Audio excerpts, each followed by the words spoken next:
ಸಾಧಕರ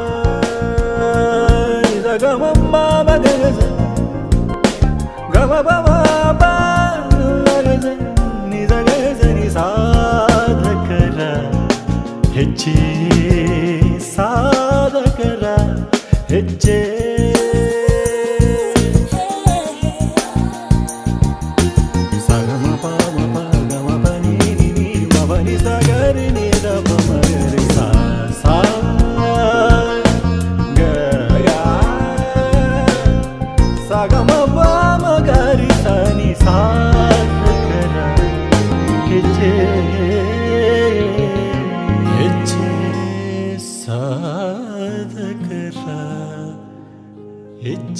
ನಮಸ್ಕಾರ ವೀಕ್ಷಕರೇ, ಹೆಜ್ಜೆ ಹೆಜ್ಜೆಗೂ ಕನಸನ್ನ ಹೊತ್ತು ಕನಸಿನ ಹಾದಿಯನ್ನು ಹುಡುಕುತ್ತಾ ಹೊರಟಿರೋ ಈ ಸಾಧಕರ ಹೆಜ್ಜೆ ಕಾರ್ಯಕ್ರಮಕ್ಕೆ ಆತ್ಮೀಯ ಸ್ವಾಗತ. ನಾನು ಕೃತಿಕಾ. ಪ್ರತಿ ವಾರ ಒಬ್ಬೊಬ್ಬರು ಸಾಧಕರನ್ನ ನಾನು ಪರಿಚಯಿಸ್ತಾ ಇದ್ದೀನಿ. ಈಗ ನಿಮ್ಮ ಜೊತೆ ಸಾಕಷ್ಟು ಜನ ಖಂಡಿತವಾಗ್ಲೂ ನೋಡಿರ್ತೀರ, ಪರಿಚಯ ಕೂಡ ಇರುತ್ತೆ. ಹೋಟೆಲ್ ಉದ್ಯಮದಲ್ಲಿ ಒಂದು ಕ್ಷೇತ್ರದಲ್ಲಿ ಒಂದು ಸಾಧನೆಯನ್ನು ಮಾಡಿ ಈಗ ಶಿಕ್ಷಣ ಕ್ಷೇತ್ರದಲ್ಲಿ ಸಾಕಷ್ಟು ಕೊಡುಗೆಯನ್ನು ನೀಡ್ತಾ ಬಂದಿದ್ದಾರೆ. ನನ್ನ ಜೊತೆ ಇರುವಂಥ ಸಾಧಕರನ್ನ ನಾನು ಪರಿಚಯ ಮಾಡಿಕೊಡೋಕ್ಕಿಂತ ಅವರೇ ಅವರ ಸಾಧನೆಯ ಹಾದಿಯನ್ನು ಪರಿಚಯ ಮಾಡಿಕೊಡ್ತಾರೆ ಅಂತ ಭಾವಿಸ್ತೀನಿ. ಅವರೇ ನಮ್ಮ ಜೊತೆ ಇರುವಂತಹ ಶ್ರೀ ಸುಧಾಕರ್ ಎಸ್ ಶೆಟ್ಟಿಯವರು. ಸರ್, ಕಾರ್ಯಕ್ರಮಕ್ಕೆ ಆತ್ಮೀಯ ಸ್ವಾಗತ. ನಮಸ್ಕಾರ. ನಮಸ್ಕಾರ. ಓಕೆ, ನೋಡೋಕ್ಕೆ ತುಂಬ ಸಿಂಪಲ್ ಆಗಿದ್ದಾರೆ, ಮಾತಾಡಬೇಕಾದ್ರೂ ತುಂಬಾ ಸಿಂಪಲ್ ಆಗಿದೆ. ಹಾಗಿದ್ರೆ ಇವರ ನೆನಪಿನ ಬುತ್ತಿಯ ಜೊತೆ ಸಾಧನೆಯ ಬುತ್ತಿಯನ್ನು ತೆರೀಲೇಬೇಕು. ನಾನಂತೂ ಕುತೂಹಲದಿಂದ ಕಾಯ್ತಾ ಇದ್ದೀನಿ. ಸರ್ ಜೊತೆ ಮಾತಾಡ್ಬೇಕಾದ್ರೆ ಸಾಕಷ್ಟು ಹೇಳ್ತಾ ಇದ್ರು. ಸರ್ ಬಗ್ಗೆ ನಾನು ಬೇರೆಯವ್ರನ್ನ ಕೇಳಿದಾಗ್ಲೂ ತುಂಬಾ ಕಷ್ಟಪಟ್ಟು ಮೇಲೆ ಬಂದಿದ್ದಾರೆ ಅಂತ ಒಂದೇ ವರ್ಡು ಏಕದಮ್ ಬಂದಿದ್ದು. ಹಾಗಿದ್ರೆ ಅವರ ನೆನಪಿನ ಬುತ್ತಿ, ಕಷ್ಟದ ದಾರಿಯನ್ನು, ಆ ಕಲ್ಲು ಮುಳ್ಳುಗಳ ದಾರಿಗಳನ್ನು ಇವರು ಹೂವಿನ ಹಾಸಿಗೆ ಮಾಡ್ಕೊಂಡಿದ್ದಾರಂತೆ. ಹಾಗಿದ್ರೆ ಏನು ಅಂತ ಕಾರ್ಯಕ್ರಮ ಶುರು ಮಾಡೋಣ. ಸರ್, ಫಸ್ಟ್ ಆಫ್ ಆಲ್ ಸಾಧನೆ ಅಂದರೆ ಏನು ಸರ್ ನಿಮ್ಮ ಪ್ರಕಾರ? ನೀವು ಸಾಧಕರನ್ನ ಪರಿಚಯ ಮಾಡ್ತಿದ್ದೀನಿ ಅಂತಲೇ ಹೇಳ್ತಿದ್ದೀರಿ. ನನ್ನ ದೃಷ್ಟಿಯಲ್ಲಿ ನಾನು ಇದುವರೆಗೆ ಯಾವುದು ಸಾಧನೆ ಏನಂತ ಯೋಚನೆ ಮಾಡಿದವನಲ್ಲ. ನಿಮ್ಮ ಪ್ರಶ್ನೆ ಸಾಧನೆ ಅಂದ್ರೇನು, ಸಾಧಕರಂದ್ರೇನು ಅನ್ನೋದನ್ನು, ಯಾವ ವ್ಯಕ್ತಿ ತಾನೊಂದು ಗುರಿ ಇಟ್ಕೊಂಡು ಹೊರಡ್ತಾರೆ. ಸಾಧಕರು ಭಾಳ ಥರದಲ್ಲಿ ಬೇರೆ ಬೇರೆ ಸಾಧಕರಿದ್ದಾರೆ. ಆ ಗುರಿ ಮುಟ್ಟುವವರೆಗೆ ಆತ ಕಠಿಣ ಪರಿಶ್ರಮ, ಛಲ, ನಿಷ್ಕಲ್ಮಶವಾಗಿ ಸಮಾಜಕ್ಕೆ ತಾನೇನಾದರೂ ಕೊಡಬೇಕು ಅಂತ ಹೇಳಿದ್ರು. ಸಾಧಕರು ಅಂತ ಹೇಳಿದ್ರೆ ಕೆಲವರು ದುಡ್ಡು ಮಾಡೋದು ಒಂದು ದೊಡ್ಡ ಸಾಧನೆ ಅಂತ ತಗೊಂಡ್ಬಿಟ್ಟಿದ್ದಾರೆ. ಮೈಸೂರು ನಗರದಲ್ಲಿ ಇರ್ಬೋದು, ಜಿಲ್ಲೆಯಲ್ಲಿ ಇರ್ಬೋದು, ಹಲವಾರು ಜನ ಸಾಧಕರಾಗಿದ್ದಾರೆ ದುಡ್ಡಿನಲ್ಲಿ.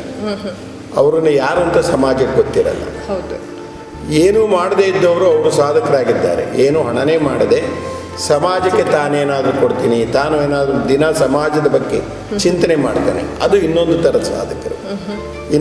ಕೆಲವರು ಇದ್ದಾರೆ, ಇನ್ನೂ ಕೆಲವರು ಇದ್ದಾರೆ ನಾನು ನೀರೊಳಗೆ 2 ಗಂಟೆ ಕೂತ್ಕೊಳ್ಳುವಂಥ ಸಾಧನೆ ಮಾಡುವಂಥದ್ದು. ಅದು ಒಂದು ಛಲ, ಅದು ಒಂದು ಸಾಧನೆಯೇ. ಸ್ನೇಕ್ ಶಾಮ್ ಭಾಳ ದೊಡ್ಡ ಸಾಧನೆ ಮಾಡಿದ್ದಾರೆ ಮೈಸೂರು ನಗರದಲ್ಲಿ. ಯಾರಾದರೂ ಹಾವಡಿಯವನು ಅಂತಿದ್ರು, ಇವತ್ತು ಸ್ನೇಕ್ ಶಾಮ್ ದೊಡ್ಡ ಸಾಧನೆ ಮಾಡಿದ್ದಾರೆ, ಗಿನ್ನಿಸ್ ರೆಕಾರ್ಡ್ ಆಗಿದೆ. ಹಾಗೆ ತಾನೇನಾದರೂ ಒಂದು ಗುರಿ ಇಟ್ಕೋಬೇಕು. ಆ ಗುರಿ ಮುಟ್ಟುವಲ್ಲವರಿಗೆ ಪೊಲ್ಯೂಟೆಡ್ ಆಗದೆ, ಅಂದರೆ ತಾನು ಬೇರೆ ರೀತಿಯಾದ ಇದಕ್ಕೆ ಯಾವುದೇ ಒಂದು ಅಂಶಗಳಿಗೆ ಒಡ್ಡದೆ ನಿಷ್ಕಲ್ಮಶವಾಗಿ ಅದನ್ನು ಗುರಿ ಮುಟ್ಟಲವರಿಗೆ ಛಲದಿಂದ ಮುಂದುವರಿಯುವ ಸಾಧನೆ ಅಂತ ನನ್ನ ಅಭಿಪ್ರಾಯ. ಓಕೆ, ನಾನು ಸಾಧನೆ ಅಂತ ಯಾರನ್ನೇ ಕೇಳಿದ್ರು ಮೊದಲನೇ ಹೇಳೋದು ನಾನು ಇನ್ನೂ ಸಾಧನೆ ಮಾಡಿಲ್ಲ ಅಂತ. ಅದೇ ಮೋಸ್ಟ್ಲಿ ಸಾಧಕರ ಒಂದು ಗುರುತಿರಬಹುದಾ ಅಂತ ನನಗನ್ಸುತ್ತೆ. ಯಾಕಂದ್ರೆ ನಿಮ್ಮ ಅವರು ಸಾಧನೆ ಅಂತೇಳಿ ಗುರಿ ಇಟ್ಕೊಂಡಿರ್ಲಿಲ್ಲ, ಯಾವುದೋ ಒಂದು ಗುರಿ ಮೇಲೆ ಹೋಗ್ತಾ ಇದ್ದಾರೆ. ಆ ಗುರಿ ಮುಟ್ಟಲವರಿಗೆ ಹೋಗೋದ್ರಿಂದ ಆಟೋಮೆಟಿಕ್ ಆಗಿ ಸಾಧನೆ ಅಂತ ಬರುತ್ತೆ. ಸಮಾಜ ಅಂದರೆ ಯಾರು ಅಂತ ಕೇಳ್ತೇನೆ ನಾನು ಬಿಟ್ಟರೆ ಬೇರೆ ಎಲ್ಲರೂ ಸಮಾಜನೇ ಅಂತ ಹೇಳ್ತೇನೆ. ಕಾರಣ ನನ್ನ ಮನೆ ಇರ್ಬೋದು, ನನ್ನ ಏರಿಯಾ ಇರ್ಬೋದು, ಪಕ್ಕದ ಮನೆ ಕಣ್ಣುಗಳೇ ಸಮಾಜ. ಆ ಸಮಾಜದ ದೃಷ್ಟಿನಲ್ಲಿ ಈ ಒಬ್ಬ ವ್ಯಕ್ತಿಯನ್ನು ಸಾಧನೆ ಮಾಡಿ ಅವನು ಸಾಧಕನಾಗ್ತಾ ಇದ್ದಾನೆ ಅಂತ ಹೇಳಿದ್ರೆ ಅವನು ಸಾಧಕನಾಗಿರ್ತಾನೆ ಅಂತ ಸಮಾಜದ ದೃಷ್ಟಿಯಲ್ಲಿ, ಕಣ್ಣುಗಳ ದೃಷ್ಟಿ. ತುಂಬ ಸುಲಭವಾಗಿ ಹೇಳಿದ್ರಿ. ಸರ್, ಮೂಲತಃ ನೀವು ಎಲ್ಲಿಯವರು ಸರ್? ನೀವು ಹುಟ್ಟಿ ನಾನು ಮೂಲತಃ ಮಲೆನಾಡಿನವರು. ಮಲೆನಾಡು ಅಂತ ಹೇಳಿದಾಗ ನಿಮಗೆ ಹಾಸನ, ಚಿಕ್ಕಮಗಳೂರು, ಈ ಮಡಿಕೇರಿ ಮಲೆನಾಡು ಬರೋದಿಲ್ಲ, ಮಡಿಕೇರಿ ಹೀಗೆ ಮಲೆನಾಡು ಬಂದುಬಿಡ್ತೀವಿ. ನಾವು ಚಿಕ್ಕಮಗಳೂರು ಜಿಲ್ಲೆಯ ಒಂದು ಕುಗ್ರಾಮದಿಂದ ಬಂದವನು. ಚಿಕ್ಕಮಗಳೂರು ಜಿಲ್ಲೆ ಕೊಪ್ಪ ತಾಲೂಕು ಬೇಗಾರು ಅನ್ನುವಂಥ ಒಂದು ಗ್ರಾಮದ ತುಮಕಾನೆ ಎನ್ನುವಂಥ ಕುಗ್ರಾಮ, ಅದು ಒಂದು ನಮ್ಮ ಕುಟುಂಬದೇ ಇರುವಂಥದ್ದು. ಕೊಪ್ಪ ತಾಲೂಕಿನ ತುಮಕಾನೆ ಮನೆಯಿಂದ ಇಲ್ಲಿವರೆಗೆ ಬಂದಿದ್ದೇನೆ. ಓಕೆ. ಮೂಲತಃ ನಾನು ಮಲೆನಾಡಿನವನಾಗಿದ್ದೇನೆ. ಮಲೆನಾಡಿನಲ್ಲೇ ನನ್ನ ವಿದ್ಯಾಭ್ಯಾಸ. ಮುಂದೆ ಘಟ್ಟ ಮುಂದುವರಿದಾಗೆ ನಿಮಗೆ ನನ್ನ ಪಾಠ ಗೊತ್ತಾಗ್ಬಿಡುತ್ತೆ, ನಾನು ಓದಿರೋ ಪಾಠ. ಓಕೆ. ನಿಮ್ಮ ಸ್ಕೂಲಿಂಗ್ಸ್ ಎಲ್ಲ ಎಲ್ಲಿ ಮಾಡಿದ್ದು? ಎಲ್ಲಿ ಎಷ್ಟನೇ ಕ್ಲಾಸ್? ನಾನು ನೀವು ಕೊಪ್ಪದಲ್ಲಿ ಮೂಲತಃ ಜಮೀನ್ದಾರ ಕುಟುಂಬದವರು. ಓಕೆ. ನಮ್ಮ ತಾತ ಕೊಪ್ಪ ತಾಲೂಕಿನಲ್ಲಿ ಕುಡ್ಡುಶೆಟ್ಟಿ, ಎರಡನೇ ನನ್ನ ತಂದೆ ದೊಡ್ಡ ವ್ಯಾಪಾರಿ ಆದಿಂದಲೂ, ಓಕೆ, ಅಕ್ಕಿ ವ್ಯಾಪಾರಿಯವರು. ಹಾಗೆ ತಂದೆ ಎಲ್ಲರೂ ರೈತಾಪಿ ಕುಟುಂಬದವರು. ಸುಮಾರು 140 ಎಕರೆಗಿಂತ ಮಿಕ್ಕ ಜಮೀನ್ದಾರರ ಕುಟುಂಬದಿಂದ ಬಂದವರು. ಓಕೆ. ನಾನು 7ನೇ ಕ್ಲಾಸಿಂದ 8ನೇ ಕ್ಲಾಸ್ವರೆಗೆ ನಾನು ಊರಿನಲ್ಲಿ ಓದಿದೆ. 7ನೇ ಕ್ಲಾಸ್ವರೆಗೆ ಮಾತ್ರ. ಹೇಗಿತ್ತು ನಿಮ್ಮ ಬಾಲ್ಯ ಜೀವನ? ಇಂದಿನ ದಿನದ ಬಾಲ್ಯ ಜೀವನಕ್ಕೂ ಅಂದಿನ ದಿನಕ್ಕೂ ಭಾಳ ಜೀವನ ಕಷ್ಟ ಇತ್ತು. ಹೆಚ್ಚು ಕಮ್ಮಿ ಇತ್ತು. ಕಷ್ಟ ಅನ್ನೋದಕ್ಕೂ ಹೆಚ್ಚು ಕಮ್ಮಿ. ರೈತಾಪಿ ಕುಟುಂಬ ಅಂತ ಹೇಳಿದಾಗ ಬೆಳಗ್ಗೆ ಎದ್ದು ಆತ ನೇಗಿಲನ್ನು ನೋಡಬೇಕಾಗತ್ತು. ಶಾಲೆಗೆ ಹೋಗಬೇಕಾದ್ರೆ ಮೊದಲು ನಮ್ಮದೇ ಆದ ದಿನನಿತ್ಯದ ಕರ್ತವ್ಯಗಳಿದ್ರು. ತಂದೆ ತಾತ ಮಾಡಿದ ಒಂದು ಕಟ್ಟುಪಾಡಿನಲ್ಲಿ ಬೆಳೆದವರು ನಾವು, ಕೂಡು ಕುಟುಂಬದವರು. ಇವತ್ತೇನಾಗಿದೆ, ನ್ಯೂಕ್ಲಿಯರ್ ಫ್ಯಾಮಿಲಿ. ಮೊದಲು ಮದುವೆ ಆಗಬೇಕಾದ್ರೆ ಮೊದಲೇ ಆತ ಎಲ್ಲಿ ನನ್ನ ಮನೆ ಅಂತ ಕೇಳೋ ಪರಿಸ್ಥಿತಿ ಬಂದಿದೆ. ಅಥವಾ ಹೆಣ್ಣು ಕೊಡಬೇಕಾದ್ರೆ ಮೊದಲು ಆಗಿರಲಿಲ್ಲ. ನಮ್ಮ ರೈತಾಪಿ ಕುಟುಂಬದಲ್ಲಿ ಆ ಮನೆಯಲ್ಲಿ ಎಷ್ಟು ಜೋಡೆತ್ತಿದ್ದಾವೆ, ಎಷ್ಟು ಗಾಡಿ ಇದೆ, ಎಷ್ಟು ಜಮೀನಿದೆ, ಎಷ್ಟು ಹಸುಗಳಿದ್ದಾವೆ, ಅದು ದೊಡ್ಡ ಮನೆ ಅಂತ ಅನಿಸ್ಕೊಳ್ತಿತ್ತು. ಆ ಕುಟುಂಬದಲ್ಲಿ ಬಂದವನು. ಆಗ ಇಡೀ ದಿನ ನಮಗೆ ಕೇಳೋರು ಭಾಳ ಜನ ಇದ್ದರು. ತಾತ ಕೇಳೋರು, ಅಜ್ಜಿ ಕೇಳೋರು, ಅತ್ತೆ ಕೇಳೋರು, ದೊಡ್ಡಮ್ಮ ಕೇಳೋರು. ಎಲ್ಲರೂ ಕುಟುಂಬದಲ್ಲಿ ನಮ್ಮನ್ನು ಒಂದು ಥರದಲ್ಲಿ ಅದು ಒಳ್ಳೆ ಟ್ರೈನಿಂಗ್ ಪಾಠಶಾಲೆ, ಕೂಡು ಕುಟುಂಬನೇ ಪಾಠಶಾಲೆ.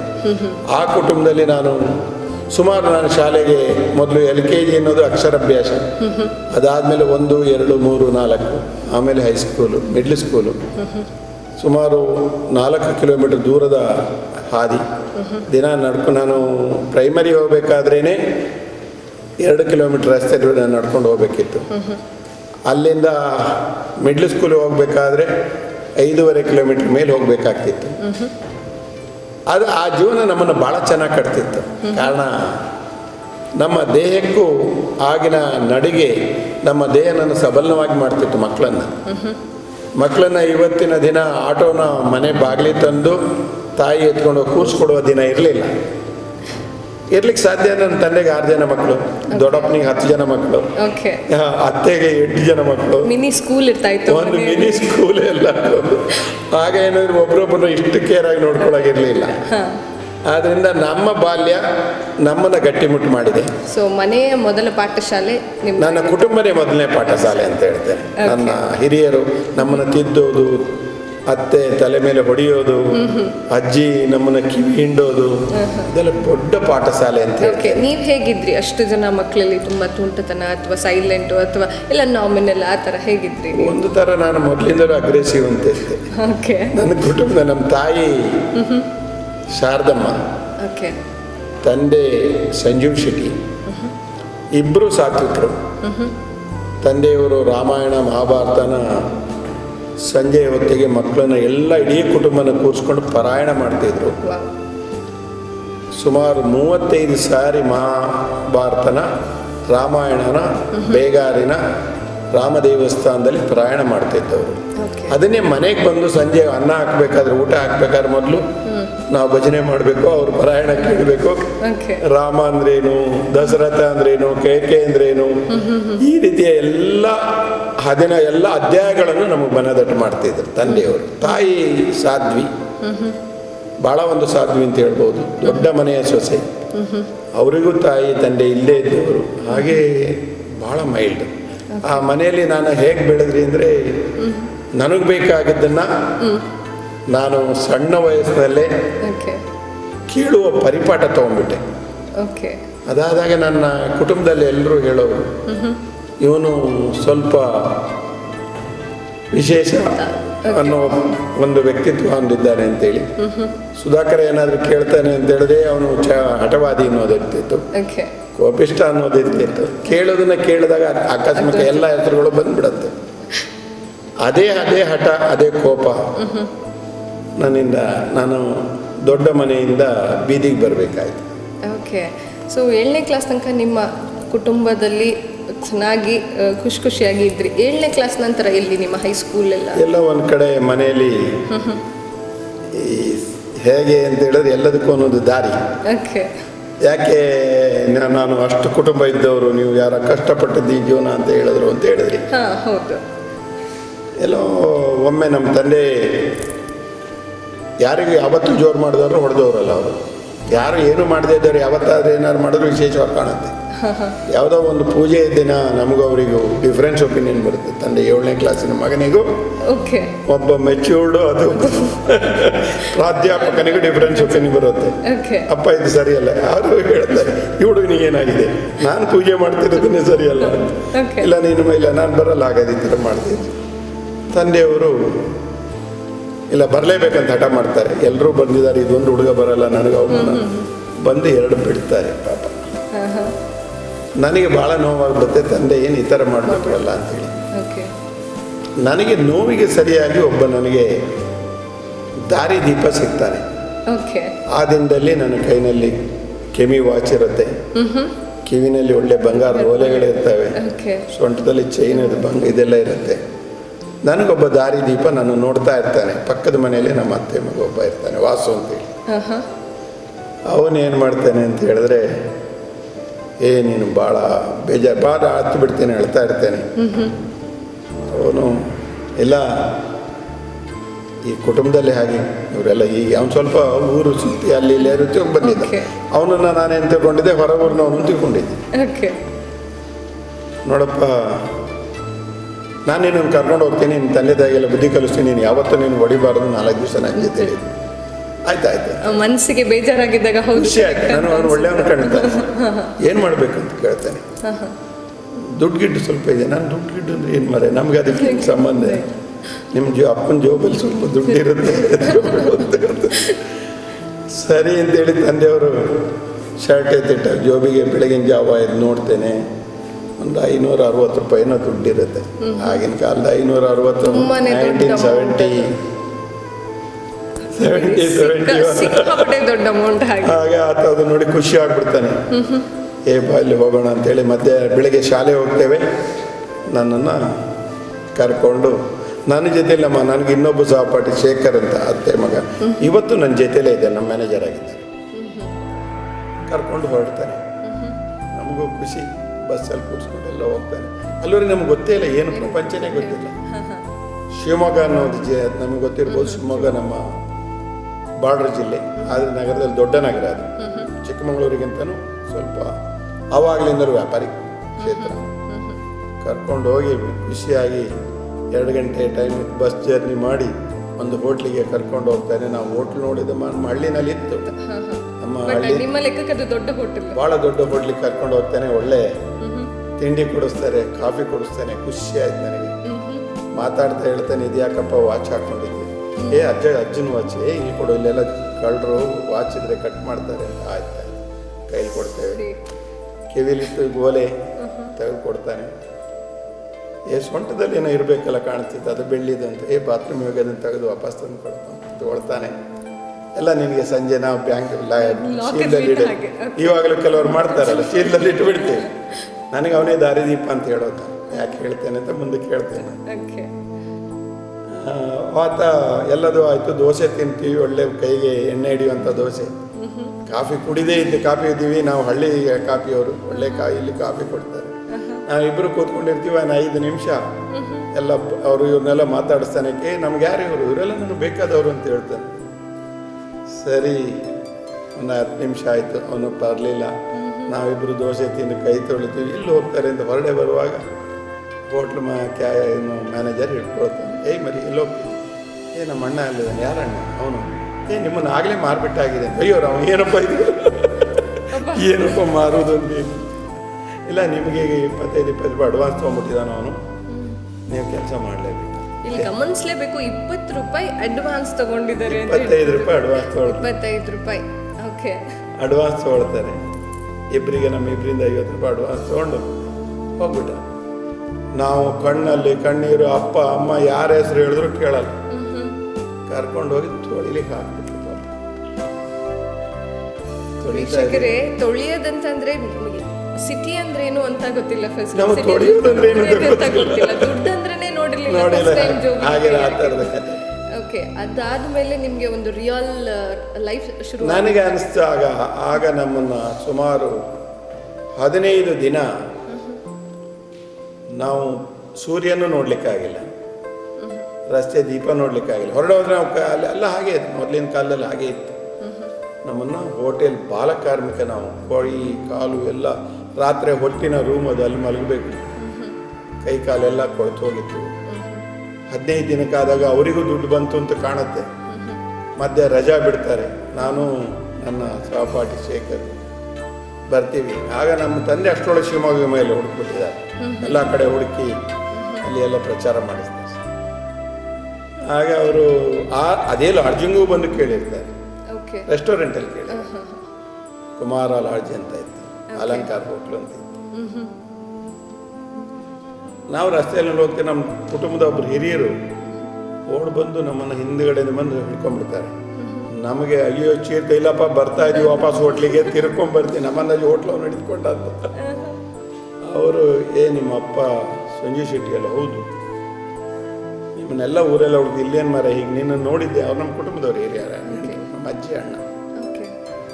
ಆಗ ಅವ್ರು ಕರ್ಕೊಂಡು ಹೋಗಿ ಯಾವ ಹೋಟ್ಲಿಗೆ ಬಂದು ಜೋರು ಮಾಡ್ತಾರೆ, ಎಷ್ಟು ಅಡ್ವಾನ್ಸ್ ಹಣ ಕೊಡ್ತಾರೆ, ನಮ್ಮನ್ನು ಬಿಡಿಸ್ಕೊಂಡು ಹೋಗ್ತಾರೆ ಪಾಪ.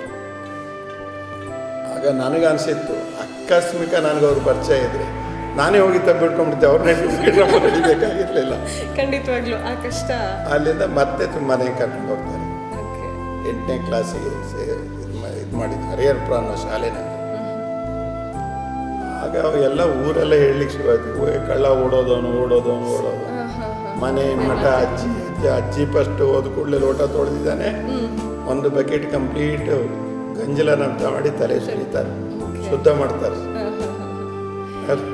ವೀಕ್ಷಕರೇ, ಇಲ್ಲಿಂದ ಒಂದು ಸಣ್ಣ ತುಣುಕಿನ ಜೀವನದ ಶೈಲಿನ ನೋಡಿದ್ರು. ಯಾಕಂದ್ರೆ ತುಂಬಾ ಮುದ್ದಾಗಿ ಮನೆಯಲ್ಲಿ ಎಲ್ಲರೊಟ್ಟಿಗೆ ಇದ್ದಂಥ ಹುಡುಗ ಹೋಟೆಲ್ಲಿಗೆ ಹೋಗಿ ಸಿಕ್ಕಾಕೊಂಡು ಹೇಗಿತ್ತು ನೀವೇ ಕೇಳಿದ್ರಿ. ಇನ್ನು ಮುಂದಿನ ದಿನಗಳಲ್ಲಿ ಹೇಗಾಯ್ತು, ಇನ್ನು ಅವರ ನಿಜವಾದ ಜೀವನ ಹೇಗೆ ಶುರುವಾಯಿತು ಕೇಳೋಣ ಒಂದು ಪುಟ್ಟ ಬ್ರೇಕ್ನ ನಂತರ.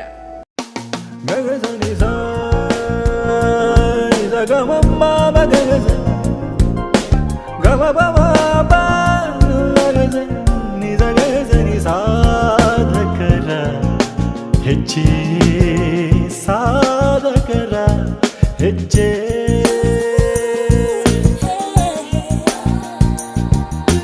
ಸಗಮ ಪಮ ಪಗಮ ಪನಿ ನಿ ಮವನಿ ಸಗರಿ ನಿದ ಪಮಗರಿ ಸಾ ಸಾ ಗ ಸಗಮ ಪಮ ಗರಿ ಸನಿ ಸಾಧಕರ ಹೆಜ್ಜೆ,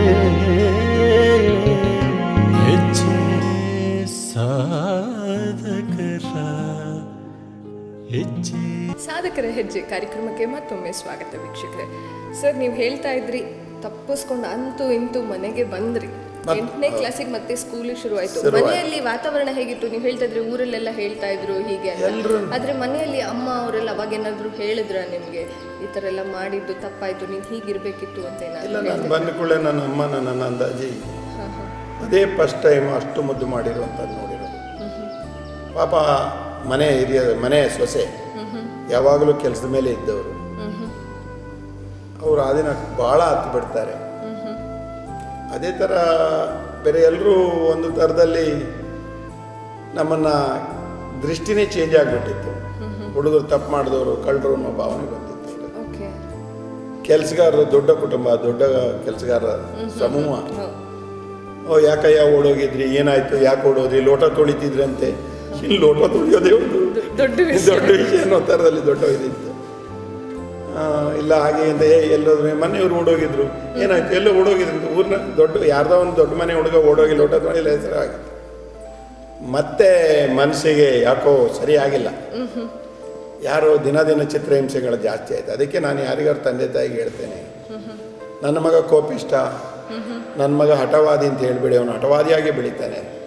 ಮನಸ್ಸು ಅವನಿಗೆ ಅಚ್ಚೊತ್ತು ಬಿಡುತ್ತೆ.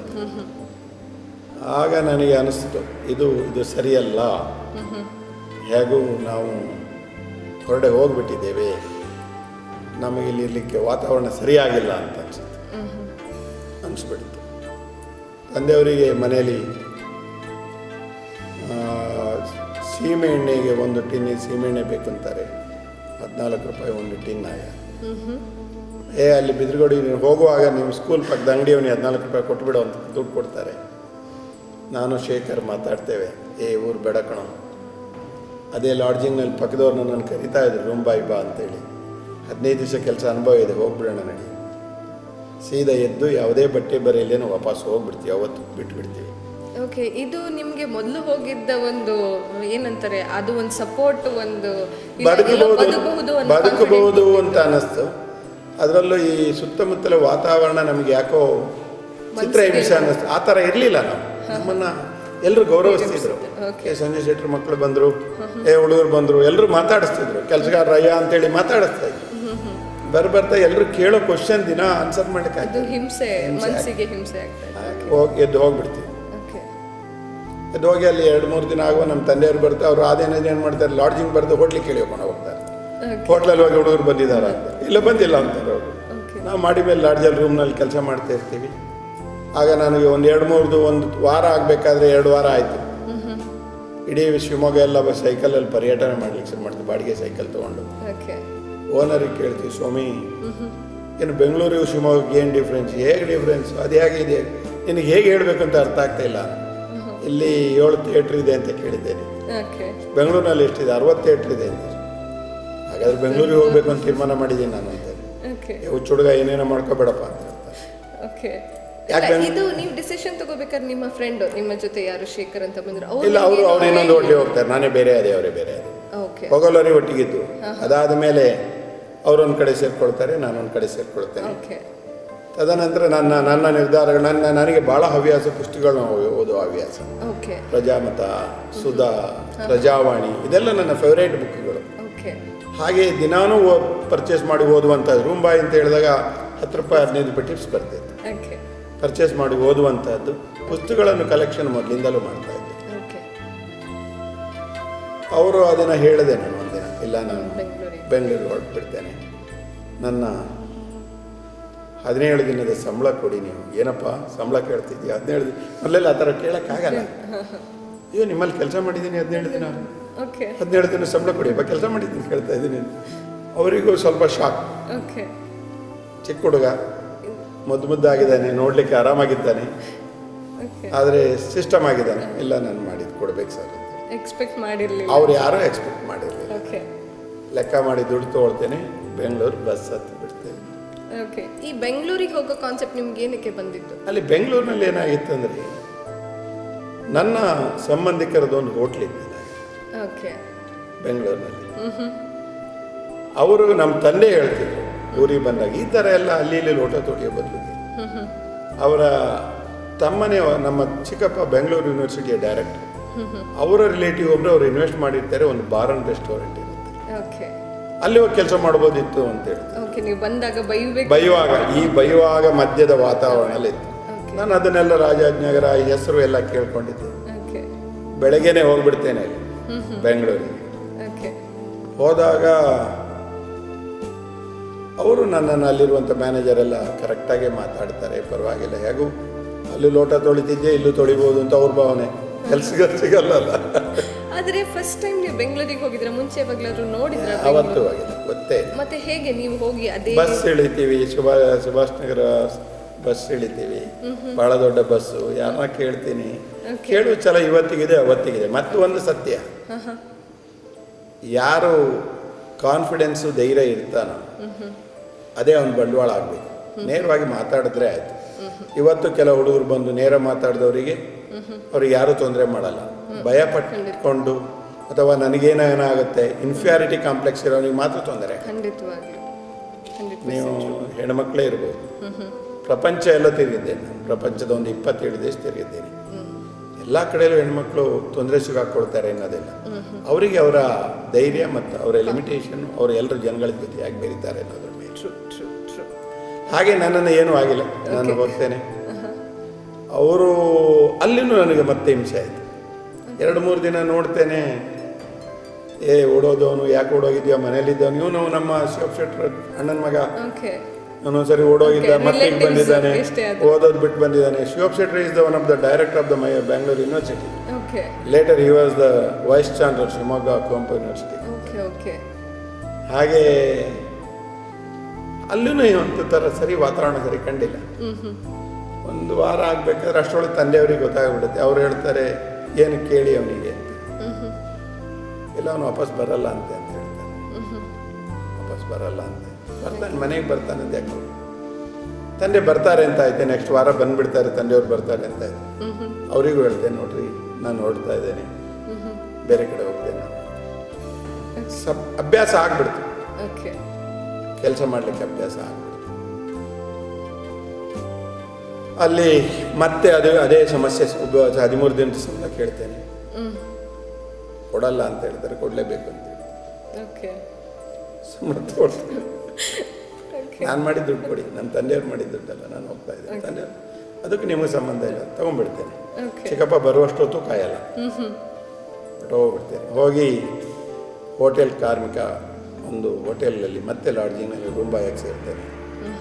ನನ್ನ ಜೀವನ ಸ್ಟಾರ್ಟ್ ಆಗಿಬಿಡುತ್ತೆ ಅಲ್ಲಿಗೆ. ಏನಾಗುತ್ತೆ ಅನ್ನೋದು ನಾನು ಗೊತ್ತೇ ಗುರಿ ಇಲ್ಲದೆ ಇರೋ ಜೀವನ ಅಲ್ಲ. ನಾನು ಏನಾದ್ರು ಸಾಧನೆ ಮಾಡ್ತೇನೆ, ನಾನು ಏನೂ ಕೆಟ್ಟು ಹೋಗಲ್ಲ ಅನ್ನೋದಿತ್ತು. ಬಾಲ ಕಾರ್ಮಿಕನಾಗಿ ಕೆಲಸಕ್ಕೆ ಸೇರ್ತೇನೆ, ಹೋಟೆಲ್ ಕಾರ್ಮಿಕ. ಓಕೆ. ಅಲ್ಲಿ ನಿಮಗೆ ಒಂದು ಫೈರ್ ಇತ್ತು, ನಾನು ಏನೋ ಒಂದು ಸಾಧಿಸಬೇಕು ಅನ್ನೋದು. ಆದರೆ ಎಲ್ಲೂ ನಿಮ್ಗೆ ಅನ್ನಿಸ್ಲಿಲ್ವಾ ನಾನು ಎಜುಕೇಷನ್ನ ಹಾಳು ಮಾಡ್ಕೊತಾ ಇದ್ದೀನಿ? ಎಜುಕೇಷನ್ ಬಗ್ಗೆನೇ ಗೊತ್ತಾಗಿಲ್ಲ. ಓಕೆ. ಏನೋ ಒಂದು ಸಾಧಿಸಬೇಕು ಅನ್ನೋ ಛಲ ಮಾತ್ರ ನಿಮ್ಮಲ್ಲಿತ್ತ? ನನ್ನ ಆ ದಿನದ ನನ್ನ ಮೈಂಡ್ ಸೆಟ್ ಆಗಿತ್ತು ಅಂದರೆ, ಜೀವನ ಸಾಗಿಸ್ಲಿಕ್ಕೆ ಖಾಲಿ ವಿದ್ಯಾಭ್ಯಾಸನೇ ಮುಖ್ಯ ಅಲ್ಲ ಅಂತಿತ್ತು. ನಾನು ನೋಡಿದ್ದೇನೆ, ನಾನು ಪಕ್ಕದಲ್ಲಿ ನನ್ನ ಜೊತೆಯಲ್ಲಿ ಕೆಲಸ ಮಾಡೋರು ನೋಡ್ತೇನೆ. ಆವಾಗ ಕೆಲಸಕ್ಕೆ ಸ್ಟಾರ್ಟ್ 100% ಪ್ರಾಕ್ಟಿಕಲ್ ಆಗೋಗಿದ್ರಿ ಅನ್ಸುತ್ತೆ. ಆ ವಾಸ್ತವ ಅಷ್ಟೇ. ನಾನು 4-5 ತಿಂಗಳಲ್ಲಿ ವಾಸ್ತವಕ್ಕೆ ಬಂದ್ಬಿಡ್ತೇನೆ ಅಂತ ಕಾಣುತ್ತೆ. ಮತ್ತೆ ಅಲ್ಲಿ ಹೋಟೆಲ್ ರೂಮ್ಗಳಲ್ಲಿ ಅಥವಾ ಏನು ಸ್ಟಾಫ್ ರೂಮ್ಗಳಲ್ಲಿ ಆ ಹುಡುಗರು ಎಲ್ಲರೂ ನಡ್ಕೊಳ್ಳೋ ರೀತಿ, ಸಿಗರೇಟು, ಡ್ರಿಂಕ್ಸು, ಸ್ಪೀಟ್ ಆಡೋದು, ಈ ಅರ್ಧ ಅರೆಬತ್ತಲಿ ಚಿತ್ರಗಳನ್ನು ವಾಲ್ ಪೋಸ್ಟ್ ಹಾಕೊಳ್ಳೋದು, ಇದನ್ನೆಲ್ಲ ನೋಡ್ತಾ ಇದ್ದೆ. ನನಗೇನು ಅನ್ನಿಸ್ತಾ ಇರಲಿಲ್ಲ. ಅದಕ್ಕೆ ಯಾವುದಕ್ಕೂ ಅಟ್ರಾಕ್ಷನ್ ಆಗಿಲ್ಲ. ನನ್ನ ಅಂದಾಜು ನನಗೆ ಯಾಕಂತ ಗೊತ್ತಿಲ್ಲ, ಯಾವತ್ತೂ ಅಟ್ರಾಕ್ಷನ್ ಆಗಿಲ್ಲ. ಅವರೆಲ್ಲ ತಮಾಷೆ ಮಾಡ್ತಿದ್ರೆ ನಾನು ಬುಕ್ ಓದ್ತಾ ಕೊಡ್ತಿದ್ದೆ. ಹೋಗಿ ಇವತ್ತಿನ ಲೈಬ್ರರಿ ಅಂತ ನ್ಯಾಷನಲ್ ಬೆಂಗಳೂರಿನ ಲೈಬ್ರರಿ ನಾನು ಮೆಂಬರ್ ಆಗ್ತೇನೆ, ಮೆಂಬರ್ಶಿಪ್ ತಗೊಳ್ತೇನೆ, ಬುಕ್ಸ್ ತರ್ತೇನೆ, ಓದುವಂಥದ್ದು ಸ್ಟಾರ್ಟ್ ಮಾಡ್ತೇನೆ. ಹೋಟೆಲ್ ನಾನು ಆ ಲಾಡ್ಜಿಂಗ್ ಇದನ್ನು ಬಿಟ್ಟಾಗ ಒಂದು ಸಣ್ಣ ಘಟನೆ ನಡೆಯುತ್ತೆ. ಆಗ 5:30-6 ಗಂಟೆ ಆಗಿಬಿಟ್ಟಿರುತ್ತೆ. ಚೀಲ ಇಟ್ಕೊಂಡಿದ್ದೀನಿ, ನಾನು ಸಣ್ಣ ಚೀಲ ತೊಗೊಳ್ತೇನೆ. ಅದನ್ನು ನನ್ನ ಚೀಲದಲ್ಲಿ ಬಾಚಣಿಗೆ ಅದು ಏನೇನು ಬೇಕು ಎಲ್ಲದೂ ಇರುತ್ತೆ. ಮನುಷ್ಯನಿಗೆ ಏನು ಬೇಕು ಅದನ್ನು ಎಲ್ಲಿ ಹೋದ್ರೂ ನನಗೆ ಗೊತ್ತಿಲ್ಲ. ಲಾಡ್ಜಿಂಗ್ ರೂಮ್ ಕೇಳಲಿಕ್ಕೆ ಹೋಗ್ತೇನೆ, 80 ರೂಪಾಯಿ 60 ರೂಪಾಯಿ. ನನ್ನ ಹತ್ರ 16-17 ರೂಪಾಯಿ ಮಾತ್ರ ಇದೆ. ಇದು ಕಷ್ಟ ಆಯಿತು ಅಂತ ಅನ್ನಿಸ್ತು. ಕೆಂಪೇಗೌಡ ರೋಡಲ್ಲಿ ಬ್ರಾಡ್ವೇ ಅಂತ ಬಿಟ್ಲಿತ್ತು, ಮೈನ್ ರೋಡಲ್ಲಿ. ರಾತ್ರಿ 11 ಗಂಟೆ ಅಷ್ಟಾಗಿದೆ, ಏನು ಮಾಡಿದ್ರು ಕಾಣ್ತಾ ಇಲ್ಲ. ವಿಷ್ಣು ಭವನ್ಗೆ ಹೋಗಿ ಆಗ ಸ್ವಲ್ಪ ಸರಿ ತಿಂಡಿ ತಿನ್ಕೊಂಡ್ಬಂದು ಅಲ್ಲೇ ಕೂತ್ಕೊಂಡು ನಿದ್ದೆ ಬರ್ತಾ ಇರುತ್ತೆ. ಯಾರೋ ಒಬ್ಬ ವ್ಯಕ್ತಿ ನಾನು ಅನ್ನೋದು ಬೇಡವನು ಇರ್ಬೋದು, ಯಾರೇ ಮರಿ ಯಾವ ಊರಪ್ಪ ನಾನು ಅಂತ. ನನಗೆ ಹೆದರಿಕೆ, ಇವನೆಲ್ಲರೂ ಊರು ಕೇಳೋದು ಎಲ್ಲ ಹೇಳ್ತಾರೆ. ಏನು ಹೇಳ್ತಾರೆ, ನಾನು ಚಿಕ್ಕಮಂಗ್ಳೂರು, ಎಲ್ಲೆಲ್ಲಿ ಚಿಕ್ಕಮಂಗ್ಳೂರೇ ಸಿಟಿ ಅಂತೇಳಿ. ಇಲ್ಲೇನು ಹೋಟ್ಲ್ ಕೆಲಸ ಮಾಡಿ, ಈಗೇನು ಮಾಡ್ತೀನಿ, ಎಲ್ಲಿ ಇಲ್ಲೆಲ್ಲ ಮಲಗ್ತೀನಿ ಅಂತ. ಪೊಲೀಸ್ ಬಂದು ತಗೊಂಡೋಗಿ ನಿನ್ನ ಎಲ್ಲಿ ಜೈಲಿ ಹಾಕ್ತಾರೆ, ಅವಾಗ ರಿಮೈಂಡ್ ರೂಮಿಗೆಲ್ಲ ಹಾಕ್ತಾರೆ ಅಂತ ಹೇಳ್ತಾನೆ. ಇಲ್ಲ ಮಲಗಿಬಿಡ್ತೀನಿ, ಬೆಳಗ್ಗೆ ಹೋಟ್ಲಲ್ಲಿ ಕೆಲಸ ಹುಡುಕ್ತೇನೆ ಅಂತ. ರಸ್ತೆ ಬದಿ ಮಲಗಿದಾಗ ಅವನ ಹತ್ರ ಒಂದು ಗೋಣಿ ಇರುತ್ತೆ, ನನಗೆ ಕೊಡ್ತಾನೆ ಅಂತ. ಮಲ್ಕೊಳ್ಳಪ್ಪ, ಚಳಿ ಆಗುತ್ತೆ, ಮಲಗಿಬಿಡ್ತೇನೆ ರಸ್ತೆ ಬದಿ. ಕ್ವೆಶ್ಚನ್ ಏನು ಅಂತಂದ್ರೆ, ಏಕದಮ್ ಬಂದು ಮಾತಾಡಿಸಿ ನಿಮಗೆ ಭಯ? ಯಾರೋ ನಾನು ಹೇಳಿದ, ಯಾರೋ ಅವನು ಒಬ್ಬದೇ, ಅವು ಯಾವುದೋ ಒಂದು. ನಾನು ಅದನ್ನು ಭಯ ಅನ್ನೋದು ಇರಲೇ ಇಲ್ಲ. ಭಯ ಅನ್ನೋದು ಮೊದಲಿಂದ ಇರಲಿಲ್ಲ. ಮತ್ತು ಯಾರು ನನ್ನನ್ನು ಮಾತಾಡಿದ್ರೆ ನಾನು ಮೊದಲಿಂದ ರಿಯಾಕ್ಟ್ ಮಾಡೋದು. ನಾನು ಅಷ್ಟು ಸುಲಭವಾಗಿ ಯಾರ ಹತ್ರ ಮಾತಾಡ್ತಿರ್ಲಿಲ್ಲ. ಆದ್ದರಿಂದ ನನಗೆ ಭಯ ಇರಲಿಲ್ಲ ಅಂತ ಕಾಣುತ್ತೆ. ಆವಾಗಲೂ ಭಯ ಇಲ್ಲ. ಮಲಗಿಬಿಡ್ತೇನೆ, ಬೆಳಗ್ಗೆ ಚಳಿ ಅದೇ ಗೋಣಿಯಲ್ಲಿ ಮಲಗಿ ಬೆಳಗ್ಗೆ ಎದ್ದು ಗೋಣಿನ ಮಡಚಿ ಅವನು ಹುಡುಕ್ತೇನೆ, ಅವನಿಲ್ಲ. ಅವನನ್ನು ಅಲ್ಲೇ ಇಟ್ಟು ಬೇರೆ ಹೋಟ್ಲ್ಗಳಿಗೆ ಕೆಲಸ ಕೇಳ್ತೇನೆ, ಒಂದು ಹೋಟ್ಲಲ್ಲಿ ಕೆಲಸಕ್ಕೂ ಸೇರಿಬಿಡ್ತೇನೆ. ಮೊದಲೆಲ್ಲ ಈ ಹೋಟ್ಲ್ ಉದ್ಯಮ ಭಾಳ ಒಳ್ಳೆಯದು. ಅವನು ವಿದ್ಯಾಭ್ಯಾಸ ಅದು ಇದು ಏನೂ ಕೇಳಲ್ಲ, ಕೆಲಸ ಕೊಟ್ಟು ಬಿಡುತ್ತೆ, ಊಟ ತಿಂಡಿ ಕೊಟ್ಟು ಬಿಡುತ್ತೆ. ಸೊ ಹೋಟೆಲ್ಗಳನ್ನ ನಂಬಿದ್ರು ಇವರು, ಅಥವಾ ನಾವು ಹೋಟೆಲ್ ಅವರು ಇವ್ರನ್ನ ನಂಬಿ ಇವ್ರನ್ನ ದಾರಿನ ಸಾಗಿಸ್ತಾ ಇದ್ರು ಅಂತ ಅನ್ನಿಸ್ತಾ ಇದೆ ನನಗೆ. ಸರ್, ಇದಾದಮೇಲೆ ನೀವು ಹೋಟೆಲ್ ಕ್ಷೇತ್ರಕ್ಕೆ ನಿಮ್ಮ ನಿಜವಾದ ಲೈಫ್ ಶುರು ಆಗಿತ್ತು. ಅದಾದ ನಂತರ ಹೇಗೆ ನಿಮ್ಮ ಒಂದು ಸಾಧನೆ ಅನ್ನೋದು, ಮೊದಲನ ಸಾಧನೆ ಯಾವುದು? ನಾನು ನಿಮಗೆ ಎರಡು ಕಡೆಯಲ್ಲಿ ಹೇಳ್ತೇನೆ, ಶಿವಮೊಗ್ಗ ಮತ್ತು ಬೆಂಗಳೂರಿನಲ್ಲಿ ನಾನು ಇದನ್ನು ಕೇಳ್ತೇನೆ ಅಂತೇಳಿ, ಏನು ನನ್ನ ಸಂಬಳ ಕೇಳ್ತೇನೆ. ಸಂಬಳ ಕೇಳ್ತೇನೆ. ಆ ಅಭ್ಯಾಸಗಳೇನಾಯಿತು, ಹೋಟ್ಲು ಕಾರ್ಮಿಕ ವಲಯದಲ್ಲಿ ಸುಧಾಕರ್ನವರು ಒಬ್ಬರು ನೇರವಾಗಿ ಮಾತಾಡ್ತಾರೆ ಅಂತ ಆಯಿತು. ಓಕೆ. ನಾನು ಹೋಟ್ಲು ಕಾರ್ಮಿಕನಾಗ್ತಾ ಇರುವಾಗಲೇ, ಕಾಮತ್ತಲ್ಲಿ ಕಾರ್ಮಿಕನಾಗಿರುವಾಗಲೇ ಬೇರೆ ಎಲ್ಲಾದರೂ ಹೋಟ್ಲು ಕಾರ್ಮಿಕರಿಗೆ ತೊಂದರೆ ಆದರೆ ನಾನು ಮಿನಿಮಮ್ ವೇಜಸ್ ಕೇಳುವಂಥ ಧೈರ್ಯಕ್ಕೆ ಬರ್ತೇನೆ. 90 ರೂಪಾಯಿ ಕ್ಲೀನರಿಗೆ, 110 ರೂಪಾಯಿ ಸಪ್ಲೈಯರಿಗೆ. ಓಕೆ. ಆ ಹೋಟ್ಲುಗಳಿಗೆ ನಾನು ಅಷ್ಟರೊಳಗೆ ಇನ್ನೊಂದು ನನಗೆ ಅಭ್ಯಾಸ, ನಾನು ರೂಪಾಯಿ ಹಾಕ್ತೇನೆ, ಟಿಪ್ಸ್ ಚೆನ್ನಾಗಿ ಬರ್ತಿತ್ತು. ಓಕೆ. ಹುಡುಗರನ್ನ ಜೊತೆಯಲ್ಲಿ ಸಂಜೆ ಕರ್ಕೊಂಡೋಗಿ ತಿಂಡಿ ಕೊಡಿಸೋದು, ಅವ್ರ ಜೊತೆಯಲ್ಲಿ ತಿರುಗೋ ಅಭ್ಯಾಸ, ಓಕೆ. ಒಳ್ಳೊಳ್ಳೆ ಡ್ರೆಸ್ ಹಾಕೋ ಅಭ್ಯಾಸ, ಓಕೆ. ಈ ನನ್ನನ್ನು ನಾಯಕತ್ವಕ್ಕೆ ಬೆಳೆಸ್ತು. ಓಕೆ. ಕರ್ನಾಟಕ ಹೋಟೆಲ್ ಕಾರ್ಮಿಕರ ಸಂಘ ಅಂತ ಸ್ಥಾಪನೆ ಮಾಡ್ತೇವೆ 1974, 75. ಅಲ್ಲಿ ನಾನು ಮೊದಲಿಗೆ ಜಾಯಿಂಟ್ ಸೆಕ್ರೆಟರಿ ಆಗ್ತೇನೆ. ಓಕೆ. ಆಮೇಲೆ ಸೆಕ್ರೆಟರಿ ಆಗ್ತೇನೆ. ಓಕೆ. ಕಾರ್ಮಿಕ ವಲಯದಲ್ಲಿ ನನ್ನ ಹೆಸರು ಜಾಸ್ತಿ ಆಗ್ಬಿಡುತ್ತೆ. ಓಕೆ. ಸುಧಾಕರ್ ಶೆಟ್ಟಿ ಕಾನೂನು ಕೇಳ್ತಾನೆ ಅನ್ನೋದಾಗ್ಬಿಡುತ್ತೆ. ಓಕೆ. ಅದೇ ಥರ ಹೋಟ್ಲವ್ರನ್ನ ನನ್ನ ಕೆಲಸ ತೆಗೆಯೋದು ಸ್ಟಾರ್ಟ್ ಆಗ್ಬಿಡುತ್ತೆ. ಓಕೆ. ಒಬ್ಬ ತರಲೆ ಇದ್ದಾನೆ, ತುಂಬಾ ಪ್ರಶ್ನೆ ಮಾಡೋರಿಗೆ ಅದು ಸಹಜ. ತರಲೆ ಅಂತ. ಅದಾದ ನಂತರ ನಿಮ್ಮದೇ ಒಂದು ಹೋಟೆಲ್ನ ಶುರು ಮಾಡಬೇಕು ಅಂತ ಅನಿಸಿದ್ದು ಹಾಗೆ ನನ್ನ ತೆಗೆಯೋದು ಜಾಸ್ತಿ ಆಗ್ಬಿಡುತ್ತೆ. ಎಲ್ಲೋದ್ರೂ ಕೆಲಸಕ್ಕೆ ನಾನು ಸೇರಿ 15 ದಿನಕ್ಕೆ ಕೆಲವು ಸರಿ ಹೆಸರನ್ನು ಬದಲಾಯಿಸ್ಕೊಳ್ತೇನೆ. ಸುಧಾಕರ್ ಅನ್ನೋ ಸುರೇಶ್ ಅಂತ ಕೇಳ್ಕೊಳ್ತೇನೆ. ಕೆಲಸಕ್ಕೆ ಸಿಗ್ತಾ ಇಲ್ಲ. ಕೆಲಸ ಭಾಳ ತೆಗೆದಾಗ ನಾನು ಎಲ್ಲೂ ಕಳ್ತನ ಅಥವಾ ಇದನ್ನು ಅಂತ ಕಲೀಲಿಲ್ಲ. ನಾನು ಆರಾಮಾಗಿ ನಾನು ಕೆಲಸ ಮಾಡ್ತೇನೆ, ಸಂಬಳ ದುಡ್ಡು ಇಟ್ಕೊಳ್ತೇನೆ, ಅದನ್ನೇ ಖರ್ಚು ಮಾಡ್ತಿದ್ದೆ. ತದನಂತರ ಇವರೆಲ್ಲ ಕೆಲಸ ತೆಗೆಯೋದು ನೋಡಿ ರಾಮಚಂದ್ರಪುರದಲ್ಲಿ ಯಾರ ಹೇಳ್ತಾರೆ 1975 ಡಿಸೆಂಬರಲ್ಲಿ ಒಂದು ಒಳ್ಳೆ ಹೋಟ್ಲಲ್ಲಿ ಕೆಲಸಕ್ಕಿದ್ದೆ ನಾನು, DVG ರೋಡಲ್ಲಿ.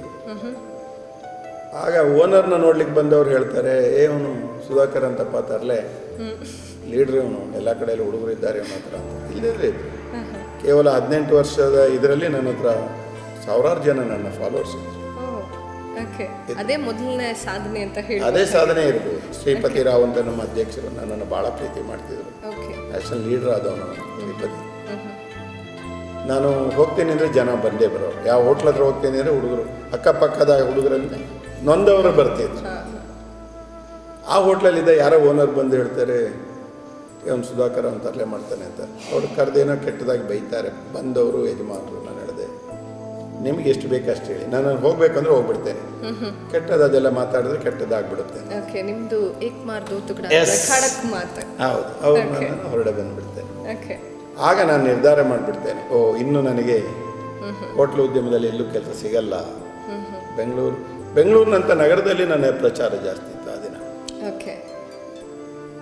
ಒಂದು 15 ದಿವಸದಿಂದ ಒಬ್ಬ ಸಪ್ಲೈ ಕೇಳ್ತಾನೆ, ಸೌತ್ ಆ್ಯಂಡ್ ಸರ್ಕಲಲ್ಲಿ ಕೆಲಸ ಸಿಕ್ಕಿದೆ, ಸುರೇಶಣ್ಣ ನಿನ್ನ ಡ್ರೆಸ್ ಶರ್ಟ್ ಕೊಡ್ತೀಯಾ? ನಾನು ಹಾಕೊಂಡೋಗಿ, ನಾನು ಇನ್ನೂ ಬಂದಿಲ್ಲ. ನಾನು ಶರ್ಟ್ ಕೊಡ್ತೀನಿ, ಎಲ್ಲ ಪಟ್ಟೆ ಹುಲಿ ಬಣ್ಣದ್ದೆಲ್ಲ ಇರುತ್ತೆ. ಅವನು ಹೋಗಿ ಅವನಿಗೆ ಕೆಲಸಕ್ಕೆ ಹೋಗಿ ಕೇಳ್ಕೊಂಬಂದಿರ್ತಾನೆ. ಕೇಳಿದ್ದೀನಿ, 5 ಗಂಟೆ ಬರಲಿ ಕೇಳಿದ್ದಾರೆ, ಆಯ್ತು ಹೋಗ್ತಾನೆ. ಅವ್ನು ಹೋಗಿ ಬರುವಾಗ ಅವ್ನು ವಾಪಸ್ ಹೋಗೋ ನನ್ನ ಶರ್ಟ್ ಹಾಕೊಂಡು ಹೋಗ್ತಾನೆ. ಅವನನ್ನು ಕೇಳ್ತಾರೆ ಓನರು, ಏನಪ್ಪ ಯಾವ ಊರಿನಿಂದೆಲ್ಲ? ನಿನಗೆ ಸುಧಾಕರ್ ಗೊತ್ತಿರ್ಬೋದಲ್ಲ? ಹೇಗೆ ಗೊತ್ತು ಸರ್ ನಿಮಗೆ? ಅವ್ನು ಭಾಳ ಒಳ್ಳೆ ಹುಡುಗ, ಗೊತ್ತಿರ್ಬೋದು. ಹೌದು, ಹೇಗೆ ಗೊತ್ತು? ಇಲ್ಲ, ಈ ಶರ್ಟ್ ಅವನ ಥರ ಅದೇ ಥರದವನು ಅವನು ಹಾಕ್ಕೊಳ್ತಾನೆ. ಅವನದೇ ಸರ್. ಹೌದಾ ಮರ, ನೀನು ಕೆಲ್ಸಕ್ಕೆ ಬೇಡ ಅಂತಾರೆ. ಅವನು ವಾಪಸ್ ಬಂದು ಹೇಳ್ದೆ, ನಿನ್ನ ಸವಾಸ ಬೇಡ, ನಿನ್ನ ಶರ್ಟ್ ಬೇಡ. ಅಂದರೆ ಕಾರ್ಮಿಕ ವಲಯ, ಮಾಲೀಕರ ವಲಯದಲ್ಲಿ ಆಗಿದೆ. ಅವತ್ತು ನಿರ್ಧಾರ ಮಾಡ್ತೀನಿ, ಈ ಹೋಟ್ಲವ್ರು ನಾನು ಬೈದಾಗ, ನಾನು ಹೊರಡೆ ಹಾಕಿದಾಗ ಇನ್ನು ಮಾಡಬಾರ್ದು ಅಂತ ನಾನು ಯಾರೋ ಹೇಳ್ತಾರೆ, ರಾಮಚಂದ್ರಪುರ ಅನ್ನೋ ಜಾಗದಲ್ಲಿ ಹೋಟ್ಲು ಬಾಡಿಗೆಗಿದೆ ಅಂತ. ನನ್ನ ಜೊತೆಯಲ್ಲಿ ನಾರಾಯಣರಾವ್ ಅಂತಿದ್ರು. ಅವರು ನನ್ನ ಜೊತೆಯಲ್ಲೇ ಬಿಟ್ಟು ಬರ್ತಾರೆ. ಮಾಡಬೇಡಣಪ್ಪ ಅಂತ ಹೇಳ್ತಾರೆ. ಹೋಟ್ಲನ್ನು ಹೋಗಿ ಕೇಳ್ತೀವಿ, ಎಷ್ಟು ಅಡ್ವಾನ್ಸ್ ಕೇಳ್ತೀವಿ. ಆ ದಿನ ಆವಾಗ ನನ್ನ ಹತ್ರ ಸುಮಾರು ಒಂದು 4,000 ರೂಪಾಯಿ ಮೇಲೆ SBIನಲ್ಲಿ ಹಾಕಿದ್ದು ಜಾಯಿಂಟ್ ಅಕೌಂಟ್. ನನಗೆಲ್ಲೂ ಟಿಪ್ಸ್ ಬಂದರೆ ನಾನು ಅಕೌಂಟಿಗೆ ಹಾಕ್ತೀನಿ, ದುಡ್ಡು ಇಟ್ಕೊಳ್ತೀನಿ, ಆರಾಮಾಗಿದ್ದೇನೆ. ಏನೂ ಖರ್ಚು ಬೇರೆ ಏನಿಲ್ಲ.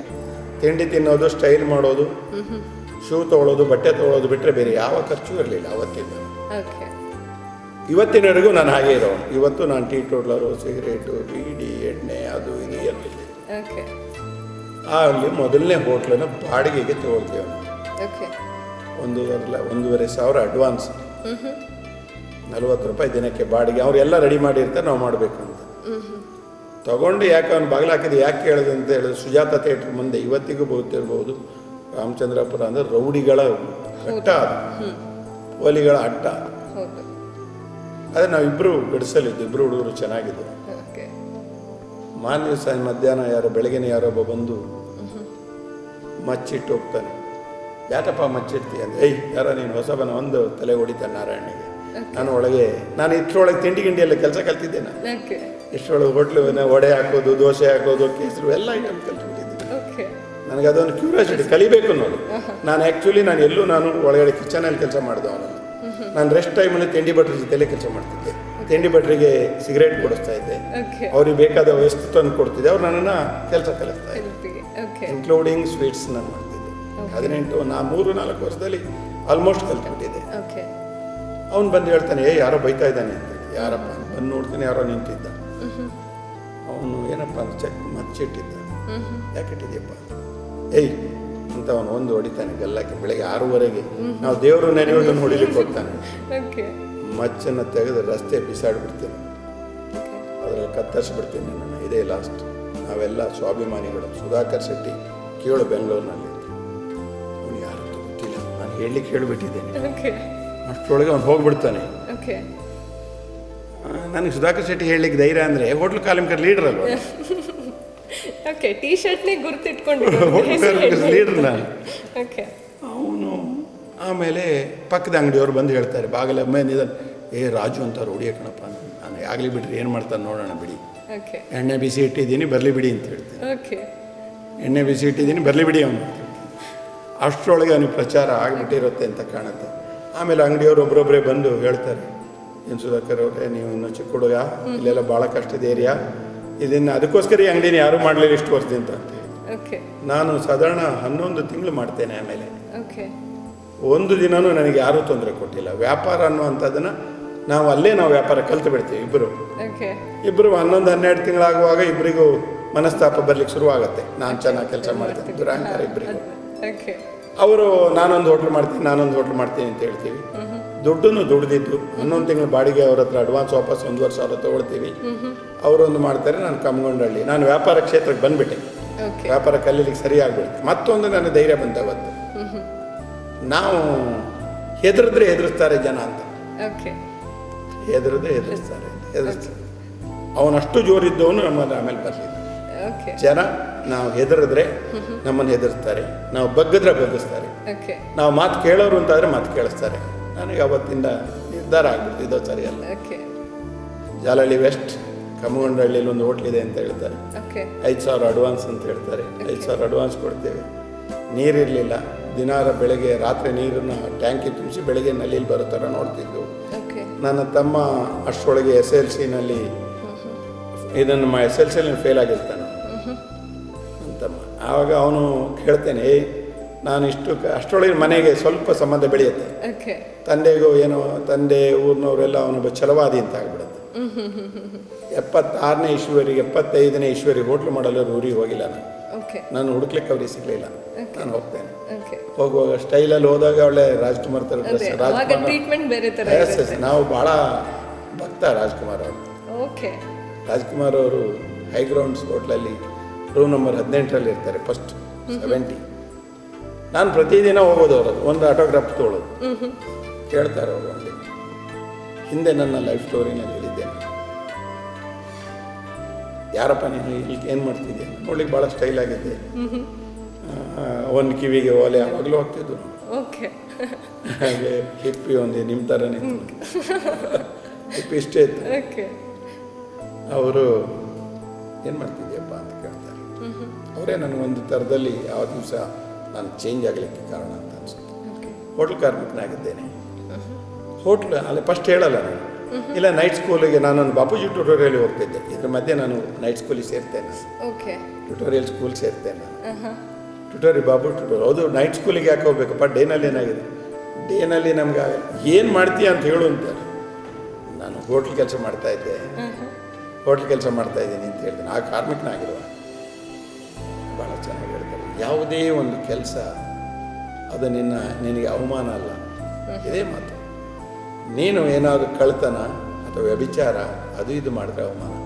ಯಾವ ಕೆಲಸನೂ ಧೈರ್ಯದಿಂದ ಹೇಳು, ನಾನು ಹೋಟ್ಲ್ ಕಾರ್ಮಿಕ ಅಂತೇಳಿ ನ್ಯಾಯಯುತವಾಗಿ ಬದುಕ್ತಾ ಇದೆಯಾ, ಯಾಕೆ ನೀನು ನಾಚಿಕೊಳ್ತೀಯ ಅಂತ ಹೇಳ್ತಾರೆ. ಓ ಇದು ಸ್ಟ್ರೈಕ್ ಆಗಬೇಕು, ಕರೆಕ್ಟ್ ಇದೆ ಅಂತ. ಆದರೆ ನಾನು ನೇರವಾಗಿ ಎಲ್ಲ ಕಡೆಯಲ್ಲೂ ಮಾತಾಡ್ತೀನಿ. ಮತ್ತು ಭಾಳ ಪಿಕ್ಚರ್ ನೋಡ್ತೀನಿ, ಭಾಳ ಅಂತೇನೇ ಇಲ್ಲ, ಆಗಾಗ ನೋಡ್ತೇನೆ. ಭಾಳ ಹುಡುಗರು ಹಾಳಾಗ್ತಾರಪ್ಪ, ಭಾಳ ಪಿಕ್ಚರ್ ನೋಡಬೇಡ, ನನ್ನ ಪಿಕ್ಚರು ನೋಡಬೇಡ, ನಿನಗೆ ನೋಡಲಿಕ್ಕೆ ಇಷ್ಟ ಇದ್ದರೆ ಒಂದು ಸರಿ ನೋಡು, ಈ ಥರ ಹುಚ್ಚಾಟ ಮಾಡಬೇಡಿ. ಆಮೇಲೆ ಪ್ರತಿದಿನ ಯಾಕೆ ಸೈನ್ ಹಾಕ್ಸ್ಕೊಳ್ತಿದೀಯಾ, ಯಾವಾಗಲಾದ್ರೂ ಒಂದ್ಸರಿ. ಆಮೇಲೆ ನನಗೆ ಅವ್ರಿಗೆ ಸಂಬಂಧನೇ ಬೆಳೀತು ಅನ್ಬೋದು. ನಾನು ಯಾವತ್ತಾದ್ರೂ ಹೋದಾಗ ಅಲ್ಲಿಂದ ಅವರು ಟೂರಿಸ್ಟ್ ಹೋಟ್ಲಿಗೆ ಶಿಫ್ಟ್ ಆಗ್ತಾರೆ, ಅಲ್ಲಿ ಹೋಗ್ತೀನಿ. ಅಲ್ಲಿ ಹೋದಾಗ ಏನೋ ಬರಲೇ ಇಲ್ಲಲ್ಲ, ಸುಮಾರು ದಿನ ಆಯ್ತಲ್ಲಪ್ಪ ಸುಧಾಕರ್ ನೋಡಿ. ಹೌದು. ಬಟ್ ಕಾರಣ ಏನು, ನೀವು ದಿನ ಫೋಟೋಗ್ರಾಫರ್ ಏನು ಅವ್ರ ಬಗ್ಗೆ ಏನೋ ಭಕ್ತಿ ಬಂದ್ಬಿಟ್ಟಿದೆ. ಅದು ಯಾಕಂತ ಗೊತ್ತಿಲ್ಲ. ನಾನು ಭಾಳ ಜನರಲ್ಲ, ನಾನು ಹೇಳೋದೇ ಇಲ್ಲ, ಮಧ್ಯೆ ಲಾಡ್ಜಿಂಗಲ್ಲಿ ಇದ್ದೆ ಅಂತ ಹೇಳಿದೆ. ನಾನು ಜೀವನದಲ್ಲಿ ಒಳ್ಳೆಯವ್ರ ಜೊತೆಲಿ ಕಳೆದುಬಿಡ್ತೆ. ತಾರಾಸುನ ಕೇಳಿದ್ದೀರಿ ನೀವು, ತಾರಾ ಸುಬ್ಬರಾಯರು, ತಾರಾಸು ಅವರು ಭಾಳ ದೊಡ್ಡ ನಮ್ಮ ಕವಿಗಳು. ಅವರಿಗೆ ನಾನು ಅವ್ರ ರೂಮ್ ಬಾಯ್ ಆಗಿದ್ದೆ. ಆ ರೂಮಲ್ಲಿ ಬಂದಿರ್ತಿದ್ರು ಕಾಮತ್, ಮಿನರ್ವ ಕಾಮತ್ತಲ್ಲಿ ದೊಡ್ಡರಂಗೇಗೌಡರು ಬಂದಿರ್ತಿದ್ರು. ಅನಂತ್ ನಾಗ್ ಅವರು ಬರ್ತಿದ್ರು. ಅಲ್ಲಿಗೆ ಒಂದು ಸಣ್ಣ ಇನ್ಸಿಡೆಂಟ್ ಆಗ್ಬಿಡುತ್ತೆ. ಅನಂತ್ನಾಗ್ ಬೆಳಗ್ಗೆ ಯಾರು ರೂಮ್ ಕ್ಲೀನ್ ಮಾಡ್ಲಿಕ್ಕೆ ಹೋಗ್ತಾರೋ, ಪೇಪರ್ ತೊಗೊಂಡೋಗಿ ಕೊಡ್ತಾರ, ಕಾಫಿ ತೊಗೊಂಡೋಗಿ ಕೊಡ್ತಾರೋ, ಅವ್ರಿಗೆ ₹1 ಕೊಡ್ತಿದ್ರು. ಅದು ನನಗೆ ಗೊತ್ತಿತ್ತು. ನಾನು ಫಸ್ಟ್ ರೂಮ್ ಕ್ಲೀನ್ ಮಾಡಿ ಎಲ್ಲ ಬರೋದು, ₹1 ಕೊಡ್ತಿದ್ರು. ಅರ್ಧ ಗಂಟೆ ಬಿಟ್ಟು ಪೇಪರು ಕಾಪಿ ಎಲ್ಲ ಒಟ್ಟಿಗೆ ತೊಗೊಂಡೋಗಲ್ಲ, ಪೇಪರ್ ತೊಗೊಂಡೋಗಿ ಕೊಡೋದು. ಕಾಪಿ ಬಂದಿಲ್ವೇನಪ್ಪ ಅಂತ ಬರ್ತಿದ್ದೆ ಅಂತ ₹1 ಕೊಡೋದು, ಮತ್ತೆ ಕಾಫಿ ತೊಗೊಂಡೋಗಿ ಕೊಡೋದು. 2 ದಿನ ನೋಡ್ತಾರೆ, 3ನೇ ದಿನ ಹೇಳ್ತಾರೆ, ನೀನು ನನ್ನನ್ನು 3 ಸರಿ ತೊಂದರೆ ಕೊಡ್ತಿದೀಯಾ, ಒಂದೇ ಸರಿ ಎಲ್ಲ ಮಾಡೋ ಮರೆ ₹3 ಕೊಡ್ತಿದ್ದೆ. ಹಾಗೆ ಎಲ್ಲ ಒಂದು ಕಡೆ ನನಗೆ ದೊಡ್ಡವ್ರ ಸಂಬಂಧ, ನನ್ನ ಮೇಲೆ ಪ್ರೀತಿ ಅನ್ನೋದನ್ನು ನನಗೆ ಖಂಡಿತ. ನಾನು ಎಲ್ಲರ ಹತ್ರನೂ ಒಂದು ಥರದಲ್ಲಿ ನಗ್ತಾ ಎಲ್ರಿಗೂ ಏನಂದರೆ ದೊಡ್ಡ ಭಾಷೆ ಯಾವುದು ಅಂದರೆ ನಗ್ತಾ ಮಾತಾಡೋದು, ಒಳ್ಳೆ ಥರದಲ್ಲಿ ನಡ್ಕೊಳ್ಳೋದು, ಹಾನೆಸ್ಟ್ ಆಗಿರೋದು, ಅದು ದೊಡ್ಡ ಭಾಷೆ. ಅದು ನಾನು ರೂಢಿಸ್ಕೊಂಬಿಟ್ಟೆ. ನಿಮ್ಮ ಖಡಕ್ ಮಾತು, ಓಪನ್ ಆಗಿ ಸ್ಟ್ರಾಂಗ್ ಆಗಿ ಕಾನ್ಫಿಡೆಂಟ್ ಇರೋದು ನಿಮ್ಮನ್ನ ಸ್ವಂತ ಒಂದು ಹೋಟೆಲ್ ಉದ್ಯಮಕ್ಕೆ ಕರ್ಕೊಂಬಂತು ಅಂತ ಹೇಳಿದ್ರೆ. ವೀಕ್ಷಕರೇ, ಇದಾದ ನಂತರ ಅವರ ಜರ್ನಿ ಹೇಗಿತ್ತು ಕೇಳೋಣ ಒಂದು ಪುಟ್ಟ ಬ್ರೇಕ್ನ ನಂತರ.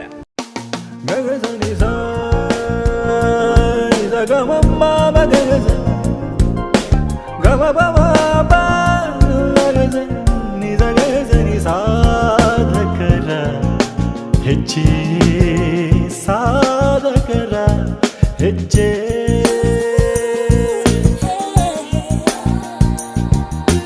ಸಗಮ ಪಾಮ ಪಗಮ ಪನಿ ಮವನಿ ಸಗರಿ ನೀರ ಮಗರಿ ಸಾ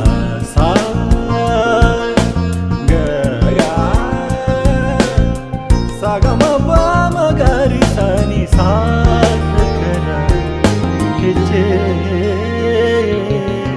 ಹೆಜ್ಜೆ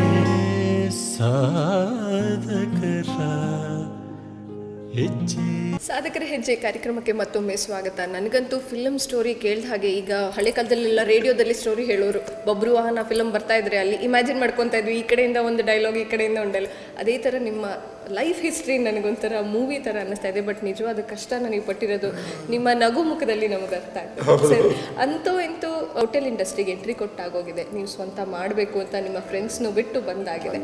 ನಂತರ ಹೇಗಿತ್ತು ನಿಮ್ಮ ಜರ್ನಿ? ನಂತರ ನಾನು ಹಿಂತಿರುಗಿ ನೋಡಲೇ ಇಲ್ಲ ಅಂತ ಹೇಳ್ಬೋದು. ಹೋಟೆಲ್ ಉದ್ಯಮದಲ್ಲಿ ಜಾಲಹಳ್ಳಿ ವೆಸ್ಟ್ನಲ್ಲಿ ಹೋಟ್ಲ್ ಮಾಡ್ತೇನೆ. ಅಲ್ಲಿ HMTಯ ಯೂನಿಟ್ಸ್ಗಳಿರ್ತವೆ, ಮ್ಯಾನುಫ್ಯಾಕ್ಚರಿಂಗ್ ಯೂನಿಟ್ಸು. ಅಲ್ಲಿ ನನಗೆ ಕಾಂಟ್ರಾಕ್ಟ್ ಸಿಗುತ್ತೆ.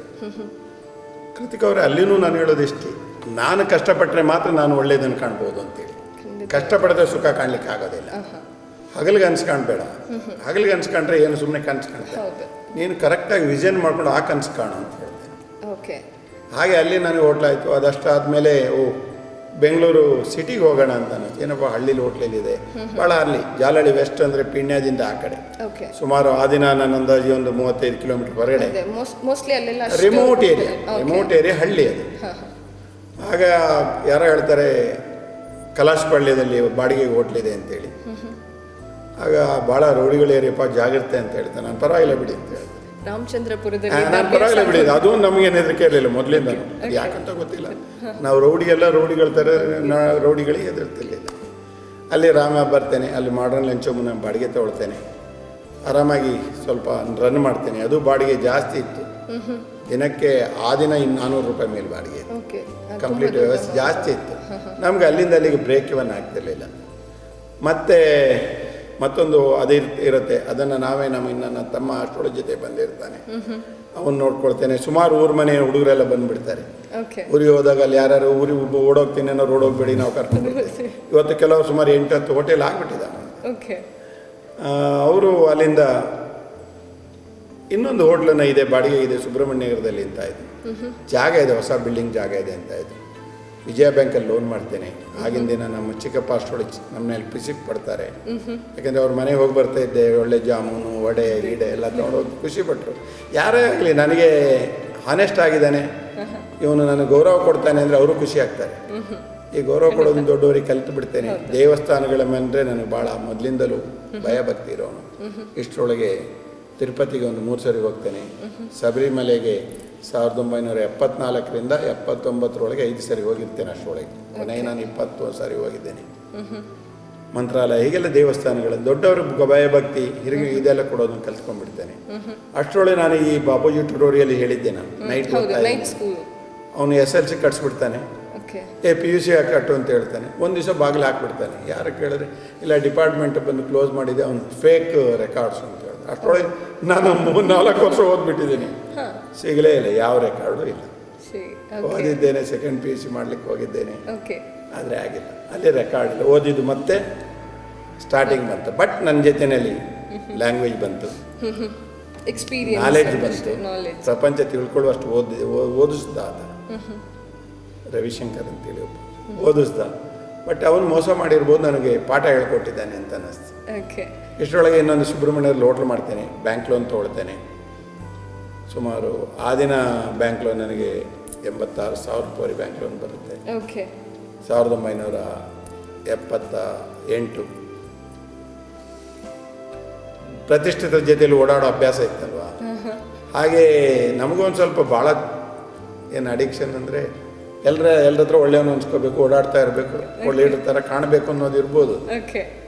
ಆಗ ಇತ್ತೀಚೆಗೆ ನಾನು LHಲ್ಲಿ ಲೈಫ್ ಹೌಸಲ್ಲಿರುವಂಥ ಕ್ಯಾಂಟೀನ್ ಮಾಡೋರು ನನ್ನ ಸ್ನೇಹಿತನೇ ಆಗಿದ್ದ. ಅವನು ನನ್ನ ಜೊತೆಯಲ್ಲಿ ಕೆಲಸ ಬಿಟ್ಟು ಹಾಗೆ ಮುಂದುವರಿತಾ ಇರ್ತಾನೆ. ಅವರೆಲ್ಲ ನನ್ನ ಲೀಡ್ರಾಗಿ ನೋಡ್ಕೊಂಡಿದ್ರು. ಈ ಲೀಡರ್ಶಿಪ್ನಲ್ಲಿದ್ದವರು ಒಂದು 25-30 ಹೋಟ್ಲು ಮಾಡಿರ್ತೀವಿ. ಅಲ್ಲಿ ಅವ್ರ ರಘುನವರು ಅವ್ರ ಜೊತೆಲಿ ಹೋಗ್ತೇನೆ.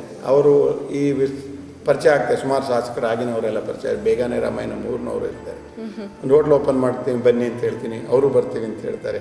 ಮಿನಿಸ್ಟ್ರಿಗಳನ್ನೆಲ್ಲ ಕರೆಸಿ ಹೋಟ್ಲ್ ಓಪನ್ ಮಾಡ್ತೀನಿ. ಆಗ 1978ರಲ್ಲಿ ಒಂದು ವರ್ಷ ಆಗುವಾಗ ಗೊತ್ತಾಗತ್ತೆ, ಸಾಲ ಮಾಡಿ ಓಲೆ ಮಾರಿ ಸಾಲ ಬಡ್ಡಿ ತೀರ್ಸೋ ಅಂತ.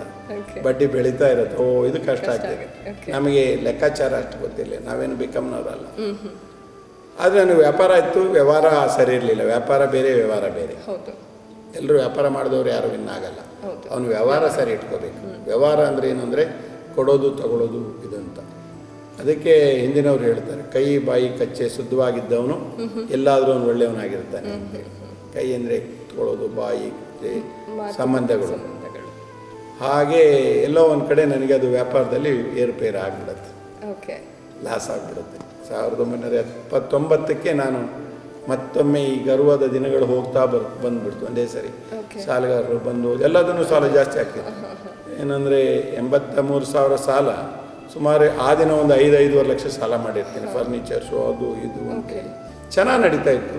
ಹೋಟ್ಲು ಚೆನ್ನಾಗಿ ನಡೀತಾ ಇದ್ರೆ ನಮಗೆ ವ್ಯವಹಾರ ಸರಿ ಗೊತ್ತಾಗಿರಲಿಲ್ಲ. ಹೋಟ್ಲು ಎಲ್ಲ ಉದ್ಯಮದಲ್ಲಿ ನನಗೆ ಕೈ ಕೊಟ್ಬಿಡ್ತು, ಕಂಪ್ಲೀಟ್ ಲಾಸ್ ಆಗ್ತಾ ಬಂತು. ಬ್ಯಾಂಕ್ನವರು ನಮಗೆ ಕೇವಲ 14 ತಿಂಗಳಲ್ಲೇ ನಮಗೆ ತೊಂದರೆ ಸ್ಟಾರ್ಟ್ ಆಯಿತು. ದುಡ್ಡು ಕೊಟ್ಟು ನಮ್ಮ ಚಿಕ್ಕಪ್ಪ ಜಾಮೀನು ಒಂದು ದಿವಸ ಹೇಳ್ಬಿಡಿದೆ, ನಾನು ಜಾಮೀನು ವಿಡ್ರಾ ಮಾಡ್ತೀನಿ, ಸೀಜ್ ಮಾಡಿಬಿಡಿ ಅಂತ ಹೇಳಿ.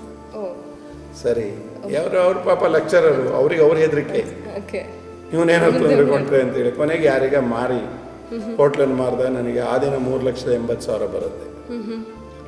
ಎಲ್ಲರೂ ಲೆಕ್ಕಾಚಾರ ಮಾಡೋದು.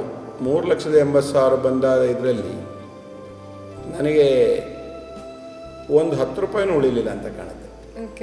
ಕ್ಯಾಶಲ್ಲಿ ಆ ದಿನದ ಬೆಳಗಿನ ವ್ಯಾಪಾರ ಎಷ್ಟಿಷ್ಟಾಯ್ತು. ನನ್ನ ತಮ್ಮನಿಗೆ ಹೇಳ್ತೇನೆ, ನೋಡಪ್ಪ ಎಲ್ಲರೂ ಸಾಲ ತೀರಿಸ್ಬಿಟ್ಟಿದ್ದೀನಿ, ನಿನ್ನ ಹತ್ರ ಒಂದು 500 ರೂಪಾಯಿ ಇಟ್ಟಿದ್ದೀನಿ, ಊರಿಗೆ ಹೋಗ್ಬಿಡು, ಯಾಗೂ ಜಮೀನು ಇದೆಯಲ್ಲ ಆರಾಮಾಗಿದ್ದು ಬಿಡು, ನಾನು ಸಾಕಾಗಿದೆ, ನಾನು ಬಾಂಬೆ ಹೋಗ್ತೀನಿ ಯಾರೋ ಹೇಳಿದ್ದಾರೆ. ನಾನು ಅನ್ಕೊಂಡೆ ಮೋಸ್ಟ್ಲಿ ಊರಿಗೆ ಹೋಗ್ತೀರಾ ಅಂತ ಅನ್ಕೊಂಡ್ರೇನೋ ಇಲ್ಲ, ಅಂತ ಇಲ್ಲ, ಕೇಳೋಣ ಇಲ್ಲ, ಅಂತಿದೆ. ಬಟ್ ನೆಕ್ಸ್ಟ್ ಡೆಸ್ಟಿನೇಷನ್ ಇಲ್ಲ, ಡೆಸ್ಟಿನೇಷನ್ ನಾನು ಬಾಂಬೆ ಯೋಚನೆ ಮಾಡ್ತೇನೆ. ಓಕೆ. ಇಲ್ಲ, ಬಾಂಬೆ ಹೋಗ್ತೇನೆ. ಬಾಂಬೆನಲ್ಲಿ ಬಂಡ್ಸ್ ಭಾಳ ಜಾಸ್ತಿ ಇದ್ದಾರೆ ಅಂತ ಗೊತ್ತಿತ್ತು. ಅಷ್ಟರೊಳಗೆ ಇಲ್ಲಿ ಒಬ್ಬರು ಕುಂದರ್ ಅಂತ ಪ್ರೀತಿ ಟಿಪಾನೀಸ್ ಅವರು ಇದ್ದಾರೆ, ಗೊತ್ತಿರ್ಬೋದು ನಿಮಗೆ. ಓಕೆ. ಅವರು ಯಾವುದೋ ಬೆಂಗಳೂರಿಗೆ ನನ್ನ ಶ್ಯಾಮಣ್ಣ ಅಂತ ನನ್ನ ಕಸಿನ್ ಅವ್ರ ಜೊತೆಲಿ ಬರ್ತಾರೆ. ಅವ್ರು ಪರಿಚಯ ಆಗ್ತಾರೆ, ಒಂದು ದಿವಸ ಫೋನ್ ಮಾಡ್ತಾರೆ. ಅಂದರೆ ನಾವು ಅವರ ಶ್ಯಾಮಣ್ಣ ಅವ್ರ ಹೆಂಡತಿ, ನನ್ನ ಅಕ್ಕ, ಕಸಿನ್ ಸಿಸ್ಟರ್. ಇವನು ಹೊರಡೆ ಬಾಂಬೆ ಹೋದರೆ ಹಾಳಾಗ್ಬಿಟ್ಟನಪ್ಪ, ಇನ್ನು ಸರಿಯಲ್ಲ ಅಂತ ಹೇಳ್ತಾರೆ. ಅವ್ರು ನನಗೆ ಫೋನ್ ಮಾಡ್ತಾರೆ, ಟೆಲಿಗ್ರಾಮ್ ಕಳಿಸ್ತಾರೆ start immediately, okay, sister serious ಅಂತೇಳಿ. ಬಾಂಬೆ ಹೋಗ್ತಾರೆ, ಟಿಕೆಟ್ ಮಾಡಿದವನು ಕ್ಯಾನ್ಸಲ್ ಮಾಡಿ ಮೈಸೂರಿಗೆ ಬರ್ತಾರೆ. ಓಕೆ. ಅವ್ರದ್ದು ಹೋಟ್ಲಿತ್ತು, ಅಂದಾನಿ ಸರ್ಕಲ್ಲಿ ಮಂಜುನಾಥ್ ನಂಚೋಮ್ ಅಂತ ಇತ್ತು, ಓಕೆ, ನಮ್ಮ ಕಜಿನ್ ಬ್ರದರ್ ಅವರು. ಓಕೆ. ಮಾಡ್ತಾರೆ, ಇರಲಿ ನಮಗೊಂದು ಹೋಟ್ಲಿ ಕೆಲಸ ಆಗ್ತಾನೆ ಅಂತ ಮಾಡಿರ್ತಾರೆ. ಒಳ್ಳೆ ಮ್ಯಾನೇಜರ್ ಆಗಿದ್ದು ಅವರು. ಹೇಳಿದಾಗ 2 ದಿನ ಹೇಳ್ತೀನಿ, ಇಲ್ಲಪ್ಪ ನಾವೆಲ್ಲೂ ಮಾಡಲ್ಲ, ನೆಂಟರು ಇಷ್ಟ ಹತ್ರ ಕೆಲಸ ಮಾಡಲ್ಲ ನಾನು. ಓಕೆ. ಚೆನ್ನಾಗಿ ನೋಡ್ಕೊಳ್ತಾರೆ ನನ್ನ. ಮೈಸೂರಿನಲ್ಲಿ ಎಲ್ಲರೂ ಪರಿಚಯ ಆಗಿರ್ತಾರೆ, ಯಾಕೆ ನಾನು ಹೋಟ್ಲ್ ಓಪನಿಗೆ ಸುಮಾರು ಜನ ಮೈಸೂರಿಂದ ಬಂದಿದ್ರು ಆಗ. ಆದರೆ ಎಲ್ಲರೂ ಮನಸ್ಸಲ್ಲೂ ಇತ್ತು, ಇನ್ನೊಬ್ಬ ಹೋಟ್ಲ್ ಕಾರ್ಮಿಕನಾದವನು, ಊಟ ಇದ್ದವನು, ಒಂದ್ಸರಿ ಆಗಿದ್ದು ಒಳ್ಳೇದಾಯ್ತು ಅಂತ. ಈ ಯಾರಾದ್ರೂ ಜಾಸ್ತಿ ಮಾತಾಡ್ತಾರೆ, ಬಿದ್ದರೆ ಇನ್ನೊಬ್ಬನಿಗೆ ಖುಷಿ ಆಗುತ್ತೆ, ಒಳ್ಳೇದು. ಅಷ್ಟರೊಳಗೆ ನಮ್ಮದು ಲಾಸ್ ಆಗಿದ್ದಿರೋದ್ರಿಂದ ಮೈಸೂರಿಗೆ ಬಂದಾಗ ಮತ್ತೆ ನಾನು ಮತ್ತೊಮ್ಮೆ ಚಾಮುಂಡಿಪುರಮಲ್ಲಿ ಒಂದು ಕಾಮಧೇನು ಅಂತ ಇತ್ತು, ಅವ್ರ ತಂದೆಯವರು ನಾನು ಅವರ ಹೋಟ್ಲ್ ಓನರ್ ನನಗೆ ಬೇಕಾದವರಾಗಿ, ನಮ್ಮಲ್ಲೇ ಸ್ವಲ್ಪ ದಿವಸ ಮ್ಯಾನೇಜ್ಮೆಂಟ್ ಮಾಡಿರಿ, ಬೇರೆ ಎಲ್ಲರೂ ನೋಡಿ ಅಂತ ಹೇಳ್ತಾರೆ. ಆಗ್ಬೋದು ಅಂತ ಹೇಳ್ತೇನೆ. ಅಲ್ಲಿ ಚಾಮುಂಡಿಪುರಂ ಸರ್ಕಲಲ್ಲಿ 1979ರಲ್ಲಿ ಹೋಟೆಲ್ನ ಮ್ಯಾನೇಜರ್ ಆಗಿ ಕೆಲಸಕ್ಕೆ ಸೇರ್ತೇನೆ. ನಾನು ಸಕ್ಸಸ್ಫುಲ್ ಮ್ಯಾನೇಜರ್ ಆಗಿರ್ತೇನೆ. ನಮ್ಗೆ ಭಾಳ ಪ್ರೀತಿನೇ ಇರ್ತಿತ್ತು. ಅಷ್ಟರೊಳಗೆ ನನಗೆ ಆ ದಿನವೂ ಅವರು ಸ್ವಲ್ಪ ಅದು ಇದೊಂದು ಸಂಬಳ ಅಂತೇಳಿ ಸ್ವಲ್ಪ ದುಡ್ಡು ಬರುತ್ತೆ, ಮತ್ತು ವ್ಯವಹಾರ ಕಲ್ತಿದ್ದೆ. ಇನ್ಕಲ್ಲಲ್ಲಿ ಒಂದು ಹೋಟ್ಲು ಇದೆ ರೀ, ಬಾಡಿಗೆಗಿದೆ, ಯಾರೋ ಹೊಸ ಬಿಲ್ಡಿಂಗ್ ಕಟ್ಟಿದ್ದಾರೆ ಅಂತಾರೆ. ಹೋಗಿ ನೋಡ್ತೇನೆ, ಅಲ್ಲಿನೂ ನೀರಿಗಿರಿಲ್ಲ ಅಂದರೆ ಅದೆಲ್ಲ ಅನುಭವ ಆಗಿಬಿಟ್ಟಿದ್ದೀನಿ. ಪ್ರಾಕ್ಟಿಕಲಿ ನಾನು ವೆರಿ ಸ್ಟ್ರಾಂಗ್ ಇದ್ದು. ಅಲ್ಲಿ ಒಂದು ಹೋಟ್ಲನ್ನು ನಮ್ಮ ತಾಯಿ ಹೆಸರಿನಲ್ಲಿ ಶಾರದಾ ಲಂಚಮ್ ಅಂತ ಮಾಡ್ತೇನೆ. ತಂದೆಯವರು ಉರಿ ಬಾ ಅಂತ ಹೇಳ್ತಾರೆ, ವ್ಯವಹಾರ ಇದೆ ಎಲ್ಲ. ಅಷ್ಟರೊಳಗೆ ಜಮೀನುಗಳಲ್ಲಿ ಕೆಲಸಗಾರ ಸಿಗದೆ ಇರೋ ಸ್ಟಾರ್ಟ್ ಆಗಿರೋದಾಗ ಬಾ ಅಂತ ಹೇಳ್ತಾರೆ, ಇಲ್ಲ ಬರಲ್ಲ ಅಂತ ಹೇಳ್ತಾರೆ, ಬಂತಲ್ಲ ಅಂತ. ನಮ್ಮ ಅಕ್ಕನಿಗೆ 75ರಲ್ಲಿ ಮದುವೆ ಆಗಿರುತ್ತೆ. ಅವ್ರದ್ದು ಮೈಸೂರಿನಲ್ಲಿ ಹೋಟ್ಲವರೇ ಇರ್ತಾರೆ. ಅವರು ಇಂದಿರಾ ಭವನ್ ಅಂತೇಳಿ ಸರಸ್ವತಿಪುರಮಲ್ಲಿತ್ತು. ಆದರೆ ನಾನು ಯಾರ ಜೊತೆಯಲ್ಲೂ ಕೆಲಸಕ್ಕೆ ನಮ್ಮ ಕುಟುಂಬದ ಜೊತೆಲಿ ಹೋಗಲ್ಲ ಅಂತಿದ್ದೆ. ಯಾಕೆ ಅದೇ ಸಂಬಂಧ ಉಳಿಲಿ ಅಂತ, ಯಾರ ಜೊತೆಲೂ ಕೆಲಸ ಮಾಡಿ ಸಂಬಂಧಿಕರ ಜೊತೆಲಿ ಇರಲಿಕ್ಕೆ ಇಷ್ಟ. ಅವರಿಬ್ಬರದ್ದು ಹೋಟ್ಲ್ ಇರುತ್ತೆ, ನನ್ನ ಕಸಿನ್ ಸಿಸ್ಟರ್ ಇರುತ್ತೆ, ಓನ್ ಸಿಸ್ಟರ್ದು ಇರುತ್ತೆ. ಇನ್ ಸ್ಪೈಟ್ ಆಫ್ ದಟ್ ನಾನು ಅದನ್ನು ಮಾಡಲಿಕ್ಕೆ ಇಷ್ಟಪಟ್ಟಿಲ್ಲ. ಮತ್ತು ಓದು ಹವ್ಯಾಸ, ಬುಕ್ ಓದೋ ಅಭ್ಯಾಸ, ಅದರಲ್ಲೂ ಇಂಗ್ಲೀಷ್ ಕಮ್ಯುನಿಕೇಷನ್ ಓದುವಂಥ ಅಭ್ಯಾಸ ಮೊದಲಿಂದಲೂ ಯಾಕೆ ಇತ್ತು. ಎಲ್ಲೋ ಒಂದು ಕಡೆ ನನಗೆ ಅನಿಸ್ತಾ ಇತ್ತು, ವಾಟ್ ಇಸ್ ಯುವರ್ ನೇಮ್ ಅಂತ ಹೇಳಿದಾಗ ಕೊಡುವ ಗೌರವನೇ ಬೇರೆ ಜನಗಳು ಅಂತೇಳಿ. ಆದ್ದರಿಂದ ನಾನು ಓದುವ ಅಭ್ಯಾಸಗಳನ್ನ ಹಾಗೇ ಮುಂದುವರ್ಸ್ಕೊಂಡೇ ಇರ್ತೀನಿ. ಪುಸ್ತಕಗಳು ಇವತ್ತು ನನ್ನ ಲೈಬ್ರರಿಯಲ್ಲಿ ಒಂದು 2000 ಬುಕ್ ಇರ್ಬೋದು ಮನೇಲಿ. ನಾನು ರಾತ್ರಿ ಪುಸ್ತಕ ಇಟ್ಕೊಂಡು ಕೂತ್ರೆ 9:30 ಕೂತ್ರೆ 11:00 ಹೇಳೋದು ಇವತ್ತಿಗೂ. ಕೆಲವು ಸರಿ ನಮ್ಮ ಮನೆಯವ್ರು ಮಲಗಿದ ಮೇಲೆ ಅವ್ರು ಹೇಳ್ತಾರೆ ಲೈಟ್ ಆಫ್ ಮಾಡಿರಿ, ಈಗ ಅವ್ರಿಗೆ ಒಂದು ಸ್ಕ್ರೀನ್ ಹಾಕ್ಬಿಟ್ಟಿದ್ದೀನಿ, ನಿನ್ನಿದ್ದೆ ಮಾಡಮ್ಮ ನಾನು ಓದ್ತೀನಿ ಅಂತ. ಹಾಗೆ ಶಾರದಾ ಲಂಚಮ್ ಅಂತ ಹಿನ್ಕಲಲ್ಲಿ ಓಪನ್ ಮಾಡ್ತೇನೆ. ಅದು ನೀರು ಅದು ಅಂತ ಹೇಳುವ ಅಷ್ಟರೊಳಗೆ ಅದು ಜಯನಗರನೂ ಆಗಿದ್ದೇ ಏರಿಯಾ. ನಾನು ಸಿಕ್ಕಿರೋ ಏರಿಯಾಗಳಲ್ಲಿ ಪೋಲಿಪುಂಟು ಜೋರಿರೋ ಜಾಗಗಳು ಏನು ರೌಡಿಗಳು ಅವಳಿರೋ ಜಾಗ.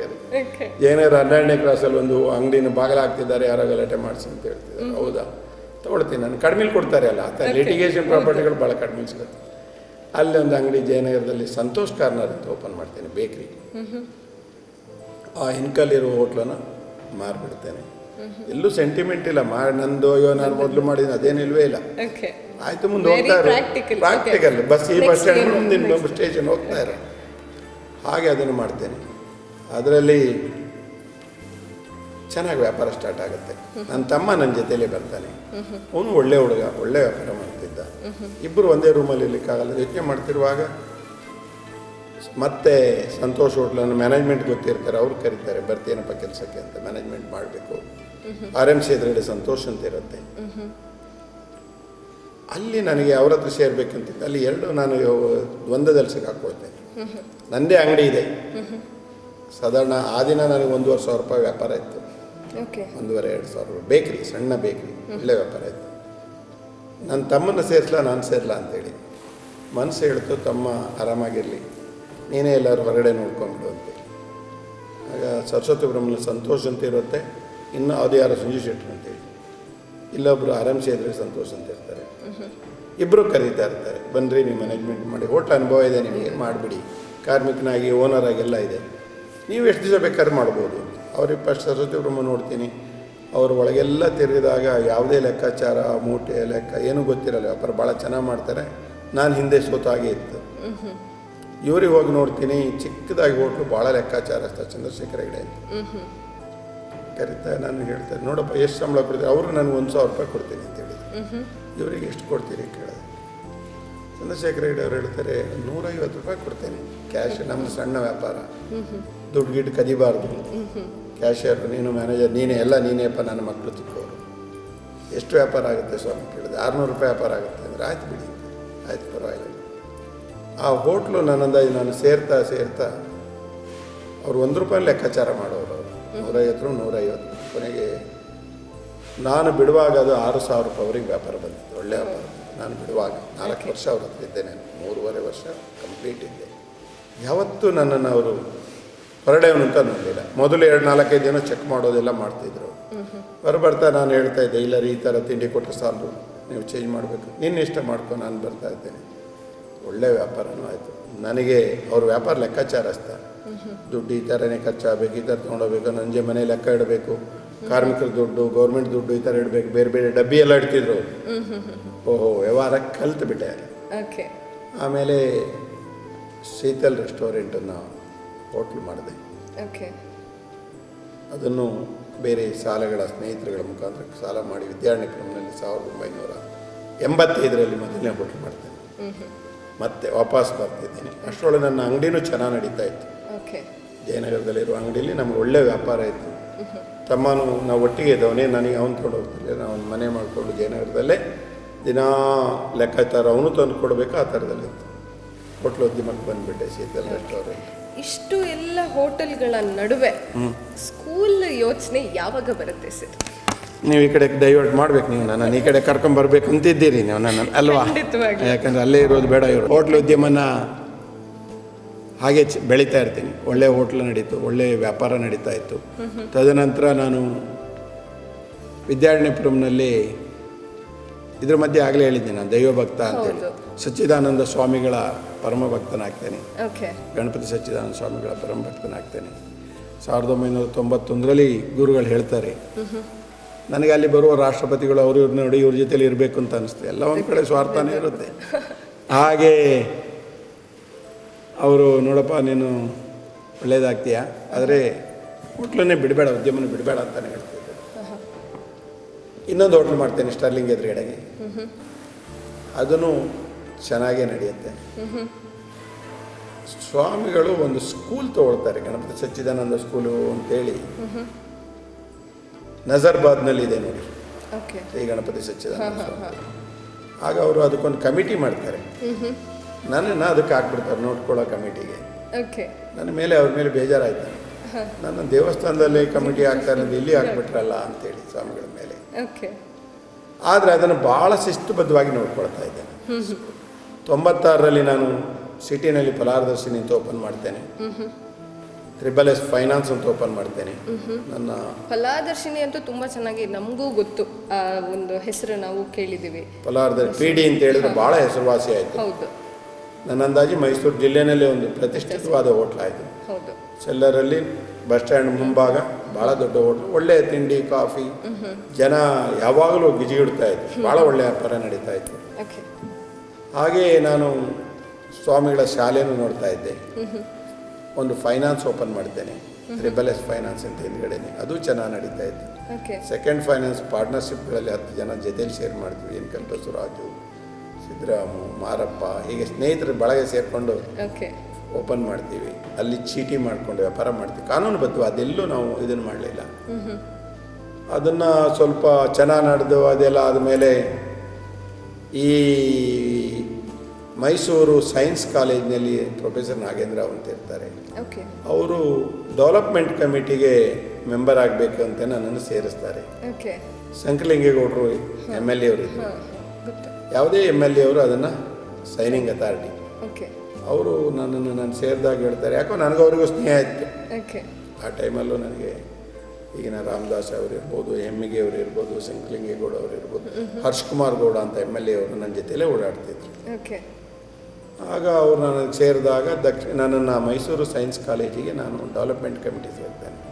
ನನ್ನನ್ನು ಟ್ರೆಸರರ್ ಆಗಿ ನನ್ನನ್ನು ಟ್ರೀಟ್ ಮಾಡ್ತಾರೆ. ಸೇರಿದ ದಿನನೇ ಹೇಳ್ತಾರೆ, ಲಕ್ಷ್ಮೀಪುತ್ರಿ ದರ್ಪಾ ಶೆಟ್ರನ್ನ ಮಾಡ್ತೀನಿ ಅಂತೇಳಿ. ಹಾಗೆ ನನಗೆ ಈ ಎಜುಕೇಷನ್ನ ಕಂಪ್ಲೀಟನ್ನು ಅರ್ಥ ಮಾಡ್ಕೊಳ್ತಾ ಇದ್ದೆ. ಓಕೆ. ಸ್ಕೂಲನ್ನು ಅರ್ಥ ಮಾಡ್ಕೊಳ್ತಾ ಇದ್ದೆ. ಓಕೆ. ಇದರಿಂದನೇ ನನಗೂ ಸೋಷಿಯಲ್ ಕಾಂಟ್ರಿಬ್ಯೂಷನ್ ಕೊಡುವಂಥದ್ದು ಮೊದಲಿಂದಲಿತ್ತು. ಓಕೆ. ನನ್ನ ಎಲ್ಲ ಹೋಟೆಲ್ಗಳಲ್ಲೂ ಈ ಸಂಸ್ಕೃತ ಪಾಠಶಾಲೆ ಬರುವಂಥ ಮಕ್ಕಳಿಗೆ ಮಧ್ಯಾಹ್ನದ ಊಟ, ಬೆಳಗಿನ ಟಿಫನ್ ಕೊಡ್ತಾ ಇದ್ದೆ ನಾನು. ಯಾರು ನನ್ನನ್ನು ಬಂದು ಕೇಳಿದ್ರೇನು ಎಜುಕೇಷನಿಗೆ ಇಲ್ಲ ಅಂತ ಹೇಳಲಿಲ್ಲ. 1985ರಿಂದನೂ ಆ ಕೆಲಸ ಮಾಡಿಕೊಂಡೇ ಇದ್ದೆ. ನಾನು ಯಾವತ್ತೂ ಹಿಂದೆ ಭಗವತಿ ಅಂತ ಸುಬ್ರಹ್ಮಣ್ಯ ನಗರದಲ್ಲಿ ಬೇಗಾನ ರಾಮಾಯಣವರು ಬಂದ ಹೋಟ್ಲಲ್ಲೂ ಒಬ್ಬ ಹುಡುಗ ವಿಜಯಕುಮಾರು, ಆತ ಆಯುರ್ವೇದಿಕ್ ಡಾಕ್ಟ್ರು, ನನ್ನ ಹೋಟ್ಲಲ್ಲೇ ಇದು ಮಾಡಿದ್ದ. ಹಾಗೆ ನನಗೆ ಈ ಸಂಬಂಧ ಯಾಕೋ ಎಜುಕೇಷನ್ ನನಗೆ ಆಗಿಲ್ಲ, ನನಗೆ ವಿದ್ಯಾಭ್ಯಾಸ ಸಿಕ್ಕಿಲ್ಲ. ಯಾರಾದರೂ ಮಾಡೋರಿಗೆ ಸಹಾಯ ಮಾಡುವಂಥ ಮನೋಭಾವ ಮೊದಲಿಂದಲೂ ಇದೆ, ಮೊದಲಿಂದಲೂ. ಹಾಗೆ ಈ ಸ್ಕೂಲು ಏನು ಮೈಸೂರು ಸೈನ್ಸ್ ಕಾಲೇಜಿನ ಒಡನಾಟ, ಸ್ವಾಮೀಜಿಯವರ ಸ್ಕೂಲಿನ ಬಾಂಧವ್ಯ, ನಾನು ಒಂದು ವಿದ್ಯಾನಿಧಿಯಿಂದ ಆರ್ಡಿನರಿ ಸ್ಕೂಲ್ ಮಾಡಬೇಕು, ಅದು ಹೋಟ್ಲು ಕಾರ್ಮಿಕರಿಗೆ ಅವರಿಗೆ ಸಹಾಯ ಮಾಡಬೇಕಂತ ಮನಸ್ಸು ಮಾಡಿದೆ. ಹಾಗೆ ನನ್ನ ಸ್ನೇಹಿತರ ಬಳಗದಲ್ಲಿ ಹೇಳಿದೆ, ಬನ್ಸಾಲಿ ಅಂತ ಒಬ್ಬರು, ಇವರು ಶ್ಯಾಮಪ್ರಸಾದ್ ಅಂತ ಆಡಿಟ್ರು, ಅವರಿಬ್ಬರು ಪ್ಲ್ಯಾನರ್ಸ್. ಅಷ್ಟರೊಳಗೆ ಜನ ಪರಿಚಯನೂ ಚೇಂಜ್ ಆಗ್ತದೆ, ಜನನೂ ಬೇರೆ ಬೇರೆ ಬರ್ತಾರೆ. ಅವ್ರು ಹೇಳಿದ್ರು, ಅದಕ್ಕೆ ಆದಾಯ ಎಲ್ಲಿ ಬರುತ್ತೆ ನೋಡ್ಕೊಳಪ್ಪ, ಅದು ಮಾಡಿ ಪ್ರಯೋಜನ ಇಲ್ಲ ಅಂತ ಹೇಳ್ತಾರೆ. ಈ ಒಂದು ಸ್ಕೂಲ್ ಮಾಡೋಣ ಅಂತ ಅಷ್ಟರೊಳಗೆ ಒಂದು ಜಮೀನು ತಗೊಂಡು ಇಲ್ಲಿ ನನಗೆ ಒಂದು ತೋಟ ಮಾಡೋ ಹವ್ಯಾಸದಿಂದ ಇಲ್ಲಿ 6 ಎಕರೆ ತೊಗೊಂಡಿದ್ದೆ 1996-97ರಲ್ಲಿ. ಈ ಜಾಗ ನೋಡಿದಾಗ ಒಬ್ಬರು ಆರ್ಕಿಟೆಕ್ಟು ಬಂದು ದಿನೇಶ್ ವರ್ಮಾ ಅಂತ, ಅವರು ಸ್ವಾಮೀಜಿ ಆಶ್ರಮ ಬಂದ ಹಾಗೆ ನೋಡ್ತಾರೆ, ನಾನೊಂದು ನೋಡಿ ಒಂದು ಸ್ಕೂಲ್ ಮಾಡಬೇಕು. ಇದನ್ನು ಈ ಜಾಗ ನೋಡಿ ಹೇಳ್ತಾರೆ, ನಿನಗೆ ಈ ಜಾಗ ನೀನು ಬಡವ್ರ ಸ್ಕೂಲ್ ಮಾಡ್ಕೊಂಡು ಮಾಡಲಿ, ಆದಾಯ ಇಲ್ಲ ಅಂತಿದೆಯಾ, ಒಂದು ಒಳ್ಳೆಯ ಸ್ಕೂಲ್ ಮಾಡೋಣ, ಅದರಲ್ಲಿ ಬರೋ ಆದಾಯನ ಹಂಚಿರುತ್ತೆ. ಸರಿ ಅಂತ ಇದನ್ನು ನೋಡ್ತಾ ನೋಡ್ತಾ ನಾವು ಜಾಗ ಅಕ್ಕಪಕ್ಕ ತಗೊಳ್ತಾ, ಅಷ್ಟೊಳಗೆ ಒಳ್ಳೆ ವ್ಯಾಪಾರ ಇತ್ತು, ವ್ಯಾಪಾರಸ್ಥ ನಾನು. ಆಮೇಲೆ I was the leading business man. ಆವಾಗ ನಾನು ಹೋಟೆಲ್ ಮಾಲೀಕರ ಅಧ್ಯಕ್ಷನಾಗಿ ಮೈಸೂರು ನಗರದ ಎಲ್ಲ ಆಗುಹೋಗುಗಳಲ್ಲಿ ಭಾಗವಹಿಸ್ತಾ ಇದ್ದೇನೆ. ಆಗ ಈ ಜಾಗನ ತಗೊಂಡು ಒಂದು ಎಜುಕೇಷನ್ ಇನ್ಸ್ಟಿಟ್ಯೂಷನ್ ಮಾಡಲಿಕ್ಕೆ ಮನಸ್ಸು ಮಾಡ್ತೇನೆ. ಫೈನಾನ್ಸ್ ಬೇಕಿತ್ತು, 2 ಫೈನಾನ್ಸ್ ಕ್ಲೋಸ್ ಮಾಡಿ ನಮ್ಮ ಏನು ಬರುತ್ತಾ ನನ್ನ ಪಾರ್ಟ್ನರ್ಶಿಪ್ ಶೇರನ್ನು ಅಲ್ಲಿಗೆ ಜಮೀನು ತಗೊಳ್ತೇನೆ. ಬೇರೆ 3 ಹೋಟ್ಲುಗಳಿತ್ತು, ಅಷ್ಟರೊಳಗೆ ಜಯನಗರ ಹೋಟ್ಲ್ ಅಂಗಡಿನೂ ಮಾರ್ತೀವಿ, ಶೀತಲ್ ಅಂತ ಇತ್ತು, ಅದನ್ನು ಬಾಡಿಗೆ ಕೊಡ್ತೇವೆ. ಎಲ್ಲ ದುಡ್ಡು ತಂದು ಈ ಸ್ಕೂಲಿಗೆ ಜಾಗ ತಗೊಳ್ತಾ ಮಾಡ್ತೀವಿ. ಬ್ಯಾಂಕ್ ನನಗೆ ಹುಡುಕೋ ಸಪೋರ್ಟ್ ಮಾಡಿದ್ರು. ನನಗೆ ಆ ದಿನ 8 ಕೋಟಿ ಸಾಲ ಮಾಡೋ ಧೈರ್ಯ ಕೊಡ್ತೀನಿ ಆ ದಿನ. ಹಾಗೆ ನನಗೆ ಆವಾಗಲೂ ಅಷ್ಟೇ ಹುಡುಕೋನಲ್ಲಿ ನನಗೆ ಮಾಡುವಾಗ ಈಗಿನ ರಾಮದಾಸ್ ಅವರು ಇರ್ಬೋದು, ಅನಂತಕುಮಾರ್ ಅವರೆಲ್ಲ ಆಗ ಮಿನಿಸ್ಟರ್ ಆಗಿದ್ರು. ಯಾವುದೋ ಒಡನಾಟದಲ್ಲಿ ಅವರೆಲ್ಲ ನನಗೆ ಸಹಾಯನೂ ಮಾಡ್ತಾರೆ. ಲೋನ್ ಮಾಡಿ ಒಳ್ಳೆಯ ಪ್ಲ್ಯಾನ್ ಮಾಡ್ತೇನೆ. ನಾನು ಕನಸಲ್ಲಿ ಯೋಚನೆ ಮಾಡಿದಿರುವಂಥ ಯೋಜನೆ ಮಾಡ್ತೇನೆ. ನನಗೆ ಗೊತ್ತಿರಲಿಲ್ಲ, ನಾನೊಬ್ಬ ಹೋಟ್ಲು ಕಾರ್ಮಿಕನೂ ಆಗಿದ್ದವನು, ಕೆಂಪೇಗೌಡ ರೋಡಲ್ಲಿ ಮಲಗಿದವನು, ಇದೊಂದು ಮಾಡ್ತೀನಿ ಅಂತ ನನಗೂ ಗೊತ್ತಿರಲಿಲ್ಲ. ಅಷ್ಟರೊಳಗೆ ನಾನು ನಾಯಕತ್ವ ಗುಣದಲ್ಲಿ ಮೈಸೂರು ಹೋಟೆಲ್ ಮಾಲೀಕರ ಸಂಘ, ಸಮಾಜದ ಆಗು ಹೋಗುವಳಿಗೆ ಸ್ಪಂದನೆ ಮಾಡಲಿಕ್ಕೆ ಶುರು ಮಾಡಿದೆ. ಎಲ್ಲಾದರೂ ರಸ್ತೆ ಗುಂಡಿ ಬಿದ್ದಿದ್ರೆ ಸರ್ಕಾರಕ್ಕೆ ಬರೆಯೋದು, ಈ ಥರದ್ದೆಲ್ಲ ಮಾಡಿ, ರೈಲ್ವೆ ಬೇಕು ಅನ್ನೋನು. ಆಗ ಆಟೋಮೆಟಿಕ್ಕಾಗಿ ಮೈಸೂರಿನವರು ನನಗೆ ಗುರುತಿಸಿದ್ರು. ಅದರಲ್ಲೂ ಅದು ಒಂದು ಸಾಧನೆ ಹೆಜ್ಜೆ ಇರ್ಬೋದು. ಈ ಸ್ಕೂಲನ್ನು ಇಂಟರ್ನ್ಯಾಷನಲ್ ಸ್ಕೂಲ್ ಅಂತ ಮಾಡ್ತೇನೆ. ರೆಸಿಡೆನ್ಷಿಯಲ್ ಸ್ಕೂಲ್ ಯಾಕೆ ಮಾಡಿದೆ ಅಂದರೆ, ನಾನು ಹಲವಾರು ಸ್ಕೂಲ್ಗಳು ನೋಡ್ಲಿಕ್ಕೆ ಹೋಗ್ತೇನೆ. ನಾನು ಆಗಲೇ ಹೇಳಿದೆ, ನಾವು ಟ್ರಾವೆಲರ್. ಹಲವಾರು ರಾಜ್ಯಗಳ, ದೇಶದ ಹಲವಾರು ರಾಜ್ಯಗಳನ್ನ ನಾನು ಪರ್ಯಟನೆ ಮಾಡ್ತೇನೆ, ವಿದೇಶಗಳನ್ನು ನೋಡ್ತೇನೆ. ಎಲ್ಲಿ ಹೋದರೂ ಸ್ಕೂಲ್ ನೋಡೋದು. ಯಾಕೆ ನೋಡ್ತೀನಿ ಎಂದು ಮೊದಲು ಗೊತ್ತಿಲ್ಲ ನಾನು. ಸ್ಕೂಲ್ ಅಂದರೆ ನನಗೆ ಅಟ್ರಾಕ್ಷನ್ ಮೊದಲಿಂದಲೂ. ಹಾಗೆ ಈ ಸ್ಕೂಲ್ನ ಮಾಡುವಾಗ ಹಲವಾರು ಚಿತ್ರಣ ನೋಡಿದಾಗ, ಇವು ರೆಸಿಡೆನ್ಸ್ ಸ್ಕೂಲ್ ಮಾಡಿದ್ರೆ ವಿದ್ಯಾರ್ಥಿಗಳು ಇಲ್ಲೇ ಇರ್ತಾರೆ, ನಾವು ಅವ್ರನ್ನ ಸರಿಯಾದ ದಾರಿಲಿ ತರಬಹುದು ಅನ್ನೋ ದೃಷ್ಟಿಯಿಂದ ಒಂದು ರೆಸಿಡೆನ್ಸ್ ಸ್ಕೂಲ್ ಮಾಡಲಿಕ್ಕೆ ಮನಸ್ಸು ಪಟ್ಟಿದ್ದೆ. ಓಕೆ. ಒಳ್ಳೆ ಸ್ಕೂಲೇ ಆಗಿಬಿಡುತ್ತೆ. 1999 ಯೋಜನೆ 2004 ಇದು ಕನಸು ನಿಜವಾಗ್ತಾ ಇದೆ. ಓಕೆ. ನಿಜಾನೂ ಆಯಿತು. ಓಕೆ. ಇನಾಗ್ರೇಷನ್ನ ಯುವರ ಅನಂತಮೂರ್ತಿ ಅವರು ಮಾಡ್ತಾರೆ, ಮಹಾದೇವ ಪ್ರಸಾದ್ ಅವರು ಇರ್ತಾರೆ. ಓಕೆ. ಭಾಳ ದೊಡ್ಡ ಮಾತಾಡಿದಂಥ ವಿಶ್ವೇಶ್ವರ ಭಟ್ರು, ನೀವು ಕೇಳಿದ್ರು ವಿಜಯವಾಣಿ, ಹಾಂ ಗೊತ್ತು. ಅವರು ಆಗ ವಿಜಯ ಕರ್ನಾಟಕದಲ್ಲಿ ಇರ್ತಾರೆ. ಓಕೆ. ಅವರು ನನಗೆ ಸ್ನೇಹ ಬೆಳೀತಾ ಇದ್ದೆ, ಹಾಗಂತ ಗೊತ್ತಿಲ್ಲ. ಓಕೆ. ಇನ್ ಬಿಟ್ವೀನ್ ನಾನು ಸಂಕ್ರಾಂತಿ ಅಂತ ಪತ್ರಿಕೆನೂ ಮಾಡ್ತೇನೆ. Okay. 8 ವರ್ಷ ನನ್ನ ಜೊತೆಯಲ್ಲಿ ಇದ್ದದ್ದು. ಚಂದ್ರಶೇಖರ್ ಕುಕ್ಕಿಕಟ್ಟೆ ಅವರ ಜೊತೆಲಿ ನಾನು ಇದ್ದೆ, ಅವ್ರಿಗೆ ಸಹಾಯ ಮಾಡ್ತಾ ಇದ್ದೆ. ಅವರು ಸತ್ತಾಗ ಇದೊಂದು ನೋಡ್ಕೊಳ್ರಿ ಶೆಟ್ರೆ, ಮುಗಿಸ್ಬೇಡಿ ನಿಲ್ಲಿಸ್ಬೇಡಿ ಅಂದರು. ನೋಡಿದೆ, ಒಂದು 4 ವರ್ಷ ನಡೆಸ್ತಾ ಇದ್ದೆ. ನನಗಲ್ಲ ಈ ಫೀಲ್ಡ್ ಅಂತೇಳಿ ಅದಕ್ಕೆ ಸಂಪಾದಕನಾಗಿ ನನ್ನ ಸಂಪಾದಕೀಯವೆಲ್ಲ ನೇರವಾಗಿ ಬರೀತಾ ಇದ್ದೆ. ಸ್ಕೂಲ್ ಭಾಳ ರೆಸಿಡೆನ್ಸ್ ಸ್ಕೂಲ್ ನನ್ನ ಕನಸು, ಅದನ್ನು ಮಾಡಿದ್ದೆ. ಸಾಧಕರ ಹೆಜ್ಜೆ ಕಾರ್ಯಕ್ರಮದಲ್ಲಿ ಒಂದು ಪುಟ್ಟ ಬ್ರೇಕ್ನ ಟೈಮ್. ಗಗಸ ನಿಸ ನಿಸ ಗಮಮ್ಮ ಮಗಸ ಗಮ ಬಮ ಗಗಸ ನಿಸ ಗಗಸ ನಿ ಸಾಧಕರ ಹೆಜ್ಜೆ, ಸಾಧಕರ ಹೆಜ್ಜೆ.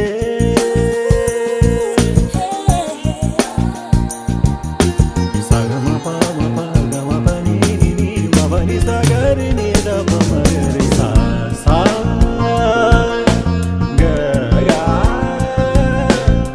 ಸಗಮ ಪಾಮ ಗರಿ ಸನಿ ಸಾಧಕರ ಹೆಜ್ಜೆ,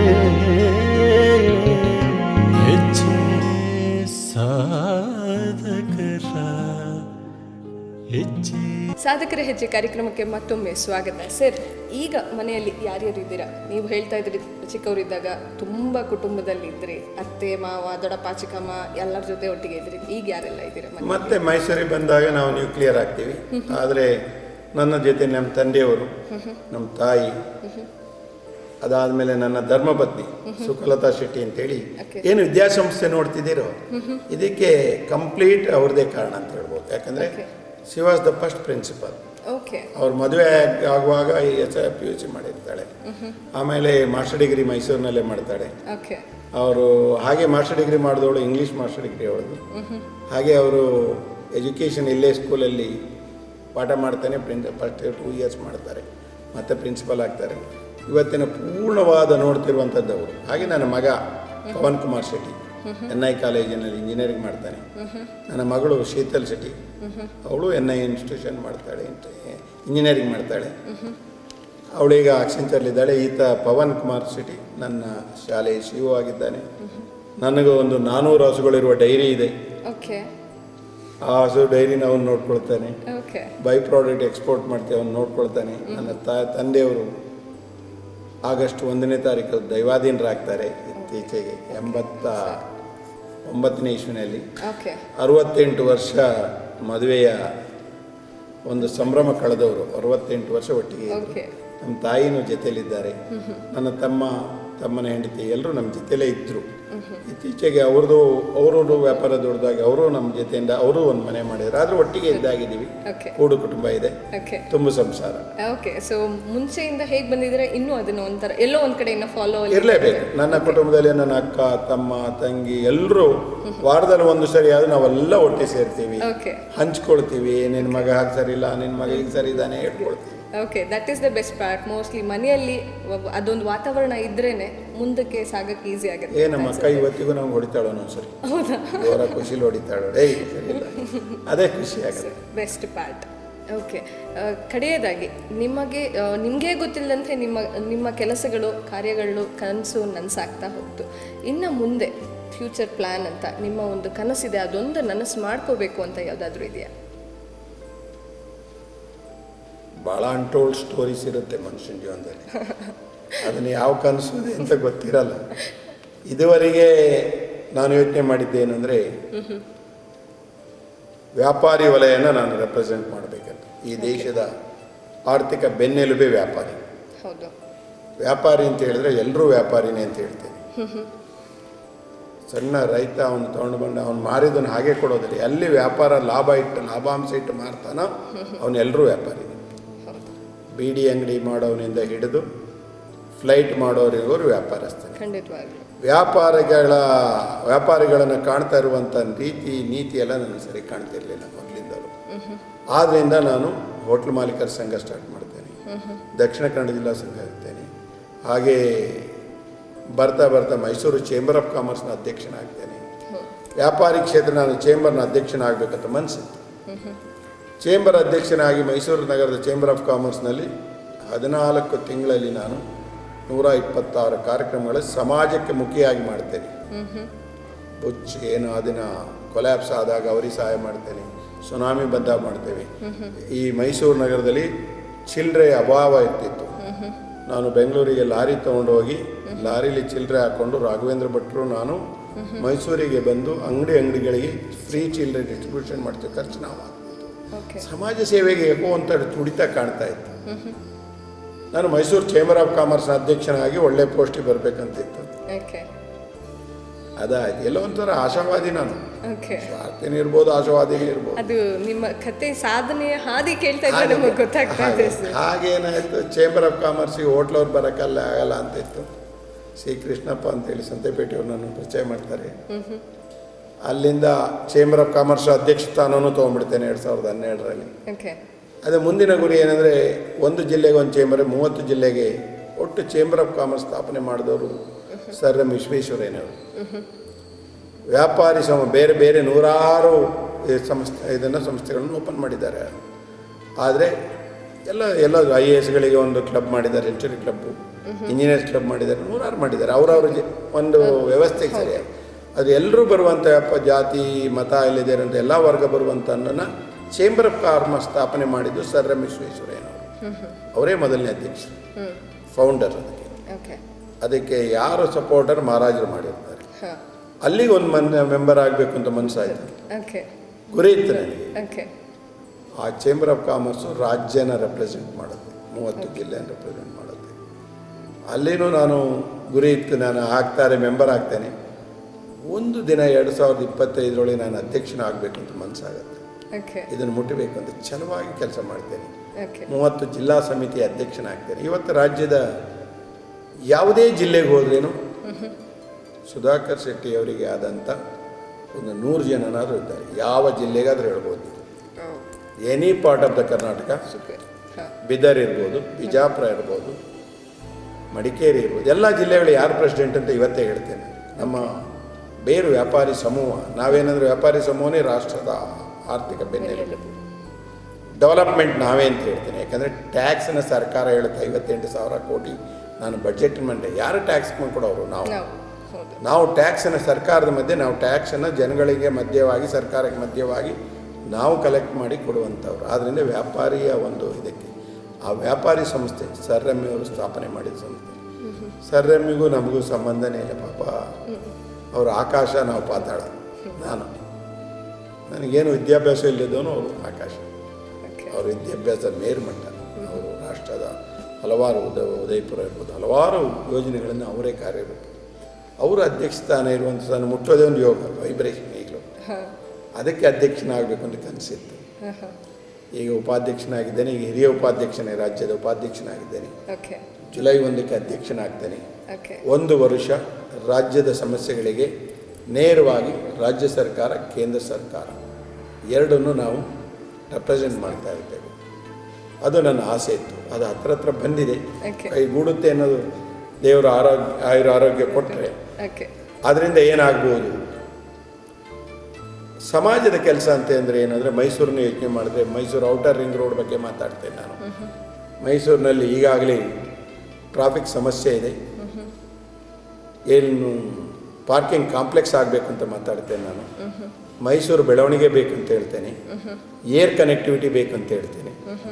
ಹಾಗೆ ಮೈಸೂರಿನ ಜಿಲ್ಲೆ ಅಥವಾ ವ್ಯಾಪಾರಿ ಸಮೂಹಕ್ಕೆ ಮೂಲಭೂತ ಸೌಕರ್ಯಗಳನ್ನು KDB, KCDC ಕೊಡಬೇಕಂತ ಹೇಳ್ತೇನೆ. ಇದೆಲ್ಲ ನನ್ನ ಕನಸಿಗೆ ರೂಪ ಕೊಡುವಂಥದ್ದು ಯಾವುದು ಅಂದರೆ FKCC. ಅಲ್ಲಿ ನಿಂತು ಮಾತಾಡಿದಾಗ ಸರ್ಕಾರ ನಮ್ಮ ಭಾವನೆಗಳನ್ನು ತೊಳುತ್ತೆ.